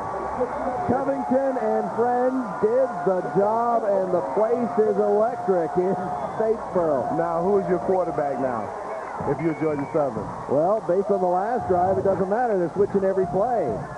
Here it is again. You know, I would not have believed you in the first half if you had told me they could stuff Romero and Widmeyer on 3 consecutive plays. What a great play by Chris Covington. Just a great job. And look like at this stage of the game and where we are on this field, I would come back with Hinton simply because Hinton is more physical and able to shed a tackler. And down here, you've got to be able to shed a tackler. They are in a protect mode down here. And officials calling time again. It may have delayed a game. It was delay. Now we're gonna you get a half. Gonna roll that football over one time. That's about all. They've got delay a game on the offense. Half the distance to the goal. Still first down. That's surprising because they come right off the sideline and line up. And I mean, that's happening in change of possession. That's part of the new timing rules. You know, as soon as that. Again, they're running the clock as soon as the ball is placed. Hinton takes that jab step, and now it's throwing. Andrews looks. It is just beyond his outstretched arms. I think when he looked back, he pulled up a little bit. He looked back for the first time. The ball was already in the air, and then that cost him a half step. I tell you couldn't get a better throw at your quarterback. That was the right throw at the right spot. The receiver has to help him. What a great throw. A gutsy call, not a bad call with all the changes going on here, but what a good call by your offensive staff and to give yourself a chance to at least get out the hole. Under 5 minutes in this game. Wofford leads 31-28. Georgia Southern has the ball, but they're playing from their end zone. Working the ball in the middle to the 10. That'll give them breathing room for 3rd and short. Well, one thing what I've seen in this game by the Georgia Southern offenses is that both quarterbacks are getting comfortable with what they're doing. And you can see him, anytime you back in your own end zone and you can sit there and throw the ball in the middle of the field, you are comfortable and you have a lot of confidence in who you're throwing the ball to. Substitutions still going on. Rozier in for Baker. Right to still have room on the play clock. 15 seconds. Barney in motion. Hinton still the quarterback. 3rd and short. Hinton will keep. He's got a block from Barney, and he's across the 15. He's to the 19 and out of bounds. Well, doing warm-up, I walked down on the field and stood up next to him. He is a big, solid kid. He has the build of a football player, and you can see there where he just threw the defender down on the ground. And I don't know if he's upset or whatever. I'd be mad now being down at home for the 2nd week in a row late in the game. Well, Hinton, 6'1", 235, was originally went to Ohio State. They don't recruit small people. They don't.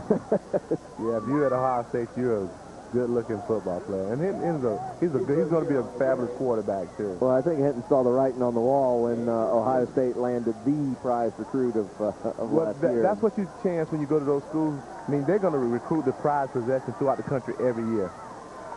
2nd and 9. Hinton back to pass. Pressure is on. He ducks it. He's still got the ball. Looking downfield, he's going to run past the 20, past the 30, and another first down. And guess what we were talking, a big, strong football player gets out of a situation, and Chappell is coming in, I think, merely to give him a break. But certainly, you can see right here, backside protection got a little weak. He just, just strong, physical football player, was able to handle it. And then he has the awareness to keep his head downfield and to run for the first down. I'm pretty sure that was Mitch Clark who thought he had a quarterback in his hands. Chappell is throwing in the middle, and it's behind his receiver. He's looking for Barney. The fans are getting a little upset down here. They want to win. There's 3 minutes left in this game. They understand the magnitude of this game for Georgia Southern, and Georgia Southern seems to understand it about the way they played the second half. They've really come out with a little more intensity to try to match the Wofford Terriers' intensity. That was Camp 19, not Barney 15, and now here is Chappell back to throw. Pressure in his face, and he's going to go down. Chappell unable to duck the onrush there of number 94, Amit Paul. Amit Paul beat 2 Georgia Southern offensive linemen. He just simply was not going to be denied. He split both of them, and so that's the difference in the quarterback. You really can see the difference in what the quarterback's abilities are. Hinton can do basically all of it. Chappell really can put the ball where he wants to when given time. 3rd and 18. 2.5 minutes left in the game. A little trick play here. Double reverse, and it's working for Georgia Southern. To the 38-yard line, and that is going to bring up 4th and short. Wow. I'm looking at it unfold, and it's probably the best play that Coach Hatcher could pull out of his play calling in that situation. Now he gives himself an opportunity to go for it on 4th and short. To the right, to the left, to the right. And Wofford has a player down. If you're a defender, really, when the coach pulled that play out, what is he going to say? You should have went. No, you should have. No, stop. Come, no. Just make the play, son. You got to go deep in the bag for that one, and it's actually Paul who's down. Amit Paul who had made the good play on the previous down. Well, and Georgia Southern has to line up on the ball because once he gets off the field, the clock will start. And right now, they really got it. Well, the most important thing is get the first down. But time is not on their side because they really have their timeout, but they're no use to them if they don't get the first down. Well, the ball game right now rests on less than the length of the football. He actually got to nearly the 40. He needs to be on the 40. 2:07 left in the game. 4th and call it a foot. It may be less. There's the rushing total. Georgia Southern actually, folks, believe it or not, has narrowed that gap. But this 1 yard means more than the other 107 right now. Barney in motion. Hinton in the shotgun. Keeps it. He'll dart outside, get the first down, and that's all he's going to get. He got 1 more yard, but a new set of downs. And it's a game of inches. Hinton looks like he's limping just a little bit. Chappell back in. But if anything I've noticed today, Chris Hatcher has gotten the most out of both quarterbacks. 1:42, and the clock continues to roll. Georgia Southern still on their own side of the field. And well played to Barney. He is into Wofford territory at the 45.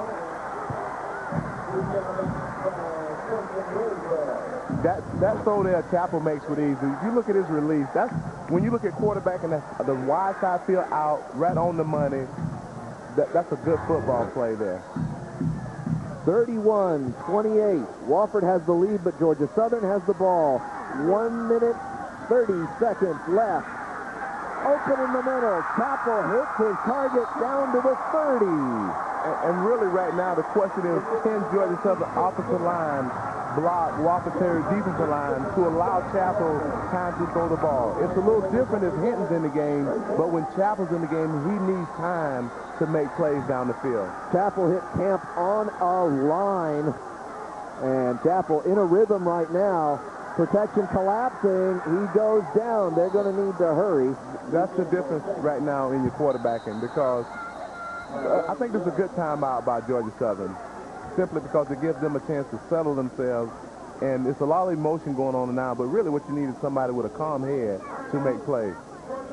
We'll step aside for just a moment. Everybody catch a breath. It's 31-28, a minute 12 to go. You're watching CSS, your source for Southeast sports. Are you ready for the big finish? 1:12 to go. 31-28. Wofford's in front. Georgia Southern has the ball. 2nd and 12. Chappell is going to try and run. He's got a little bit of room in the middle of the field down to the 25. He managed to kind of squirt through a very skinny alley there. Well, the one thing that's the question is, can they hold him out to give him time to throw? And you look at the timeouts, very important. You went right to, I think I taught you well, Mark. As soon as Wofford used their last timeout, you go, oh, that could come back to haunt him, and it certainly is now.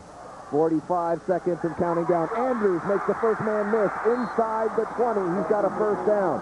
The clock will stop to move the chain. Well, you got a couple options here. You got to decide if you're going to throw it in the end zone and to go for the win, or are you going to settle for the tie? I think, knowing Chris Hatchett, he's going to throw the ball in the end zone. When you throw it in, you risk turnover. So that's the one thing you got to be careful about. Chappell, man in his face, gets the ball off to Rozier. Rozier goes out of bounds. Really small gain at best on that. Yeah, but a smart play by Rozier. Getting out of bounds, not having to use another timeout. And really, I tell you what, their D-line is really keying off on the ball. From the former quarterback perspective, you'd like to see them change his launching point at some point in time, because he's been at 6 or 7 yards every play right behind the center, and they know where he's at. 5 wide, no backs. Chappell gets protection. Andrews gets the ball. They'll get down to about the 12. You need to call a timeout. And Andrews finally getting his number called on this drive. One of the fine receivers for this program, and he hasn't really touched the ball a lot today. Well, they've had to go other places to get production, but Wofford defensive end, the left defensive end, number 91, Mitch Clark, he is really, really getting in the backfield, and they're having a really tough time blocking him. It was 31-14 at the half. Wofford has been snuffed here in the second half, folks. And the Eagles put one up in the third and one up in the fourth to narrow it to 31-28. And here it comes down to this with 25 seconds to go. Georgia Southern in the red zone, down by a field goal. And if you coach Mike Ayers, you're going, what happened? We've controlled the line of scrimmage all game. We've moved the ball on their defense with ease. Then we give up points, and now we're in this situation here. Chappell, surrounded, shovel pass. Gets it inside the 10. Clock rolling at 17 seconds. Georgia Southern is down to their last timeout. They're going to have to call it. Well, he's just going to let the clock run down and kick the field goal at the last minute. The fans are going berserk. They're going, look at the clock. Coach Hatchett is really in control of what the situation is. You really understand that this is the last play. You got to kick the field goal and try to push the game into overtime. 4th and very short. They're going to go ahead and measure that to be certain. Here's Chappell. And that little dink there to Barney. I tell you, Mitch has given us a fit the entire night. He has done a great job of Mitch. Clark has given us I'm watching him. He has been giving our left tackle a fit the whole night, and I know when he watches film, he's going to go, how did I not get to the quarterback? Georgia Southern, third timeout of the half, 30-second timeout. All right, so there's the situation. Let's reset the scene for you here. It's 9.8 seconds in the football game, or shall I say in regulation time of the football game. The Wofford Terriers, 31 points. The Georgia Southern Eagles, 28. Georgia Southern, 0-1 in conference play already. This is the conference opener for Wofford, the defending champion of the Southern Conference. Well, Mark, Georgia Southern's fighting for their life in the conference, to stay in the conference hunt. They've already dropped one game, as you stated, and now it comes down to, can we push this to overtime with a chip shot, essentially. Mora from the right hash. He's going to try and hit a 25-yarder. The kick is up. It is good. 6.3 on the clock, so there will be a kickoff. Well, here we go to overtime, possibly, according to what happened with the 6 seconds. Just a valiant effort by Georgia Southern, and and their ability to keep their composure, fight back. If you're Wofford, you got to be asking yourself, what happened? I mean, what happened? We controlled the ball the entire game. We give up points on the turnover, which was the beginning of pushing us to overtime. And Coach Mike Ayers really got to settle his team. He really got to settle his team as you see more hit the field goal here. Really just a chip shot. And look like he'll golf out from right to left.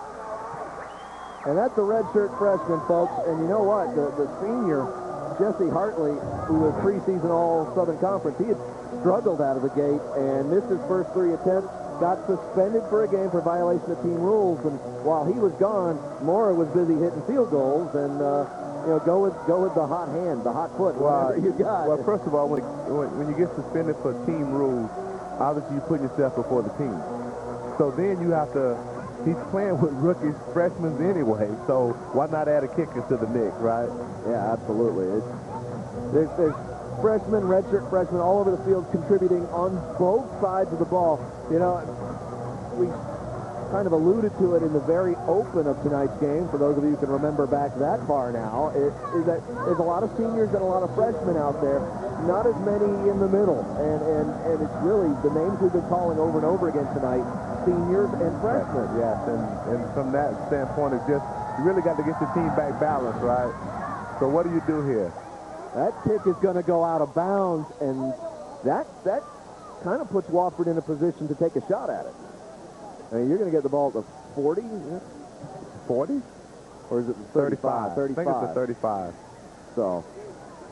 Do they have the option to make him re-kick it? Look like he has his team. I would make him re-kick it. Simply back it up. Ball was kicked out of bounds. Wofford elects to re-kick, 5-yard penalty. Yeah, re-kicking it makes sense because he has his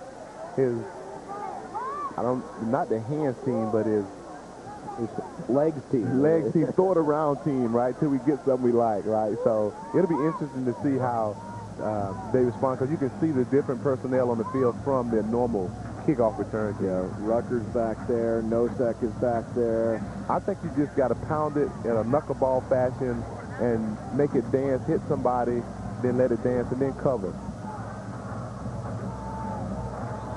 6.3 seconds on the clock. All knotted up at 31.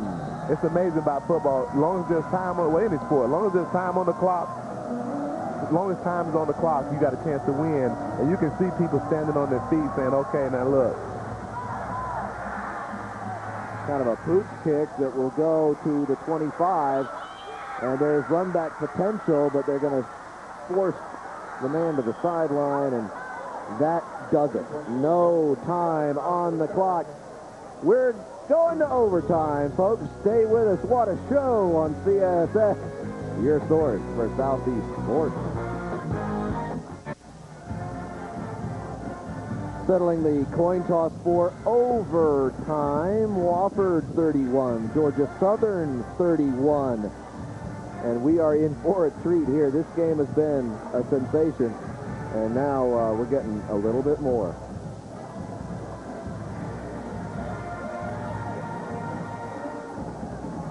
There's a coin toss. Got our man Ryan on the field there in the middle of everything. Now remember, you start at the 25. They're worrying about who's starting first and who's picking what end. And first team with the not the old sudden deaths, of course. Most of you familiar with college overtime rules by now. You get the ball at 25, and then first team gets a crack at it. They score, then they get a field goal, then you know you can win it with a touchdown. But kind of like innings in baseball. You know, both Georgia Southern and Wofford fans have more to look forward to this season on CSS. Don't miss Georgia Southern versus Stanford on November 8th, and then Furman versus Wofford on Saturday, November 22nd. Go to css-sports.com for a complete schedule of live CSS football. I'll be back here with you at the Stanford game, so look forward to working with you again. I'm looking forward to that most assuredly, especially if it's like the show we had last week with a last-second win by Elon, and today with essentially a last-second tie there by Georgia Southern in just a couple of tremendous ball games in the Southern Conference. The crowd is fired up. Well, the thing you don't have to worry about is the clock now. Only thing you got to worry about is the possession clock on getting the playoff. But you don't really have to worry about them turning up the clock. You just got to stop them, and you got to stop. Wofford has to stop Georgia Southern. Georgia Southern has to stop Wofford, and then the last man standing wins. And there could be reliance on the field goal kickers as well. If you can't poke it in, you need a reliable field goal kicker. Georgia Southern has been going with the redshirt freshman, and Mora has been the guy. He was Johnny on the spot tonight and hit that tying field goal when he had to. Yeah, it'll be interesting to see if Wofford goes back and establish what they've been really good at, and that's being very positive on first down and being patient and not getting out of character and wanting to throw the ball. They got Widmeyer back in there. I mean, Widmeyer started, but Mitch Allen got a whole lot of time in this game. Widmeyer 3 of 4 passing. Allen 8 of 10. I'd like to see Wofford just go back to their philosophy and do what they do. We'll see if they do that or they'll adopt another philosophy and try and throw the ball. Romero is back there, and he will get... No, Widmeyer pulls it out. He's throwing for the end zone. He's got a man, and it's caught on the deflection. No. Well, no ball, really. The ref and the official in the corner calling it no good. Pleading his case, number 8, Justice Joslin. You had the official in the corner finally saying it's incomplete, but a lot of the other officials looking at each other. Watch Joslin with the dive. No, it hit the ground, but that begs the difference. Do you need instant replay? I mean, that was a very close call. He got the call right, no question about it. So that, at the end of the day, that's what you want, is to get the call right. So you've talked all game about the play clock ran out. The play clock ran out. You talked all day about the importance of the first down play. They went ahead and used that first down play to shoot at the end zone rather than make positive yards. I'm surprised at Wofford that they would come out and I call it out of character. I'm not questioning Coach Ayers and his philosophy, but they've been very good on first down, getting 5, 6 yards. And now overtime put a different twist on it, right? You know you got to score. But will you be patient to do it? And that's the question. In these situations, you can be patient. Well, now they've got 1 less down and 5 more yards to get a first down. And this is the situation Georgia Southern has been trying to get Wofford in all day. So that takes on a new meaning now. That play there takes on a whole new meaning because now it's 3rd and long as opposed to 2nd and less than 10. So that there in itself, I thought they should have come out and established themselves just as what they've been doing all day. Now this is a big down because you almost have to kick the field goal if you don't get it. Oh, sure. And they needed yards, and they called Romero's number again. Romero has to be frustrated. He scored 3 times today, but it's that near miss that's going to hang with him probably. Pass is dropped. It looked like Joslin had the ball out there. Incomplete pass is the call, and this is going to wind up being a long field goal try. So it goes back, and then he looked like he's not even going for the field goal now. He doesn't have bobbling there. You can see him bobbling. Yeah. Good call. And they're going to go for it, and they better watch it because the play clock is moving, is going down. They do get another timeout in this series, so they do have a timeout if they need it, and you can see that they're using their timeout now. Good call by Coach Ayers. Look like Wofford has gotten a little rattled. They have not been able to get the momentum back, and I believe if you're going to get the momentum back, you establish doing what you've done all game, and that's pound the ball on first down and put the defense on his heels.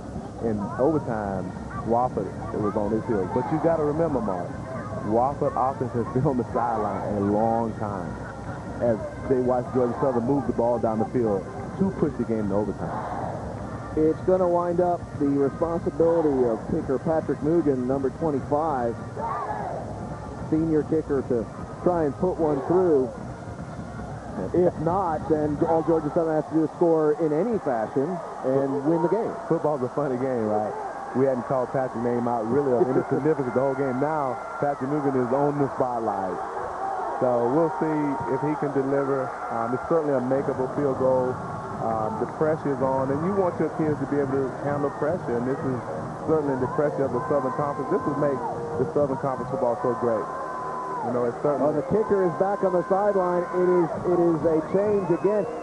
I'm surprised. Coach Ayers started with the offense, wound up almost running out of play clock, putting the kicking team in, and now brings the offense back after the timeout. Widmeyer throwing for the end zone. Pass interference. Pass interference. And a catch. Yeah, he did hold on. I wasn't sure he was going to be able to hold on. Strickland makes the catch at the 1. Oh, wow. The thing that you saw there is Georgia Southern brought no pressure. They brought only 3 defenders. The quarterback has all day to throw the ball. Literally nobody even close to him. And if you give people time, you give a quarterback time to throw the ball, you're going to get completions downfield. He had nobody in his face, got just time to make a decision. And what a great execution. I'm not certain I agree with it, right, the call, but as a coach, you know your team, and we just watched your team and talk about them, so. Pass interference the call. on the defense. Penalty is refused. First down. Daryl Norman all over Strickland on the play. Strickland still somehow caught the ball, 1st and goal. And if I'm Wofford, it's a heavy prescription of Romero again. Here, you got to start off where we left off at when they got stopped down here. If you go for it on 4th down there, you got to go for it here to try to win the game or get yourself up. Widmeyer keeps it. Widmeyer scores. So when you look at that scenario there, Georgia Southern had them pinned back. They elected to bring only 3 rushes. Quarterback had all day to throw the ball, put themselves in a position to go for a sneak. Great execution by the Wofford Terriers offense and Windemeyer. He stood in there tall and threw the ball, and it's only, you know, rewarding that he would get the touchdown because he really put that ball in a spot that nobody could deal with it but his receiver. Well, here's Mugen. He's going to try an extra point instead of the 40-yard field goal. Kick is up and good. And that was important, too. Oh, yes. Every point is important now. And now it's Georgia Southern time, so now Georgia Southern gets an opportunity to see if they can answer the call. 38-31. Georgia Southern responsible for getting a touchdown to stay alive and go to another overtime, and it will be Hinton's responsibility. Well, you got to believe, to start. Yeah, you got to believe he was going to go with Hinton simply because the most of threats that Hinton can give you at this stage of the game. So he's really, Atkins is really playing his cards right. He's played them right all night, and so no reason for him not to play them right here in overtime. Hinton with Rozier by him. Andrews wide to the right, and they'll have Watt wide to the left. You know what's amazing is the 25-yard line seems so far out when it's overtime, but if you were here during the regular part of the game. Faking a reverse, and Urbano is to the end zone, touchdown! Now that was the one you saved for this situation. What a great play call by Chris Hatchett and the offensive staff of Georgia Southern. Just completely caught Wofford Terriers off guard, completely. Pitches to Urbano, he fakes to Andrews, and the blocks are there. And he beats the last man in. You always, if you watch Coach Hatchett, you know he's always had a play up his sleeve. And what a great time to pull it out. Georgia Southern calls timeout. Well, he's not thinking about they simply were short. They were short a man, and they got caught up in the emotion. And that's what happens when you have a young team. They'll get caught up in the emotion of the game and not understanding that the game is not tied yet, and they still have another point to put on the board. And so they just simply caught them off guard. A freshman mistake, young team mistake. Whether it was a freshman or not, there was a young team mistake, right? 38-37 the score pending the conversion, pending the extra point here. And as we said, every kick, every play in overtime becomes the play of the game. And Coach Mike Ayers got to be trying to, what do I have to do to get a win in here? I've had the game in control all game. It got away from me late. Now we're in overtime. I got to go for it on 4th down just to push it to a point of... I'll tell you, if there's any team in the Southern Conference that's not intimidated by playing at Paulson Stadium, it's got to be Wofford, because all time they are 3-3 here, which there's not a lot of teams who are even or better than Georgia Southern in this place. Certainly the gap has been closed with Georgia Southern football at home. At one time, this probably was one of the most feared places to play in the conference. Now I think that he's going for 2. He is. He's going for the win. And Rozier late coming on. He doesn't have a timeout to call. He's down to 6 seconds. Chappell wanted a timeout. This could be disastrous. It's for the ball game. Chappell in trouble. Chappell's got to get rid of it. He's sacked, and they lose the game. Wow. I'm really don't understand why we went for 2 there. And with the confusion, they could have just took the penalty and kicked the extra point as opposed to rushing it out. So they had an opportunity to do a couple things there. Really surprising there. Really just really bad mismanagement of that position. Really. Oh, my. That will wrap things up here from Paulson Stadium. The senior executive producer for CSS is Steve Thomas. The senior coordinating producer is Russ Aaron. Today's game was produced by Tom Amon and directed by Kent Murray. For more information on CSS, including programming information, game information, and much more, log on to css-sports.com. And now for Tracy Ham and Ryan Chambers, I'm Mark Bryant saying so long from Statesboro, where Wofford has defeated Georgia Southern 38-37.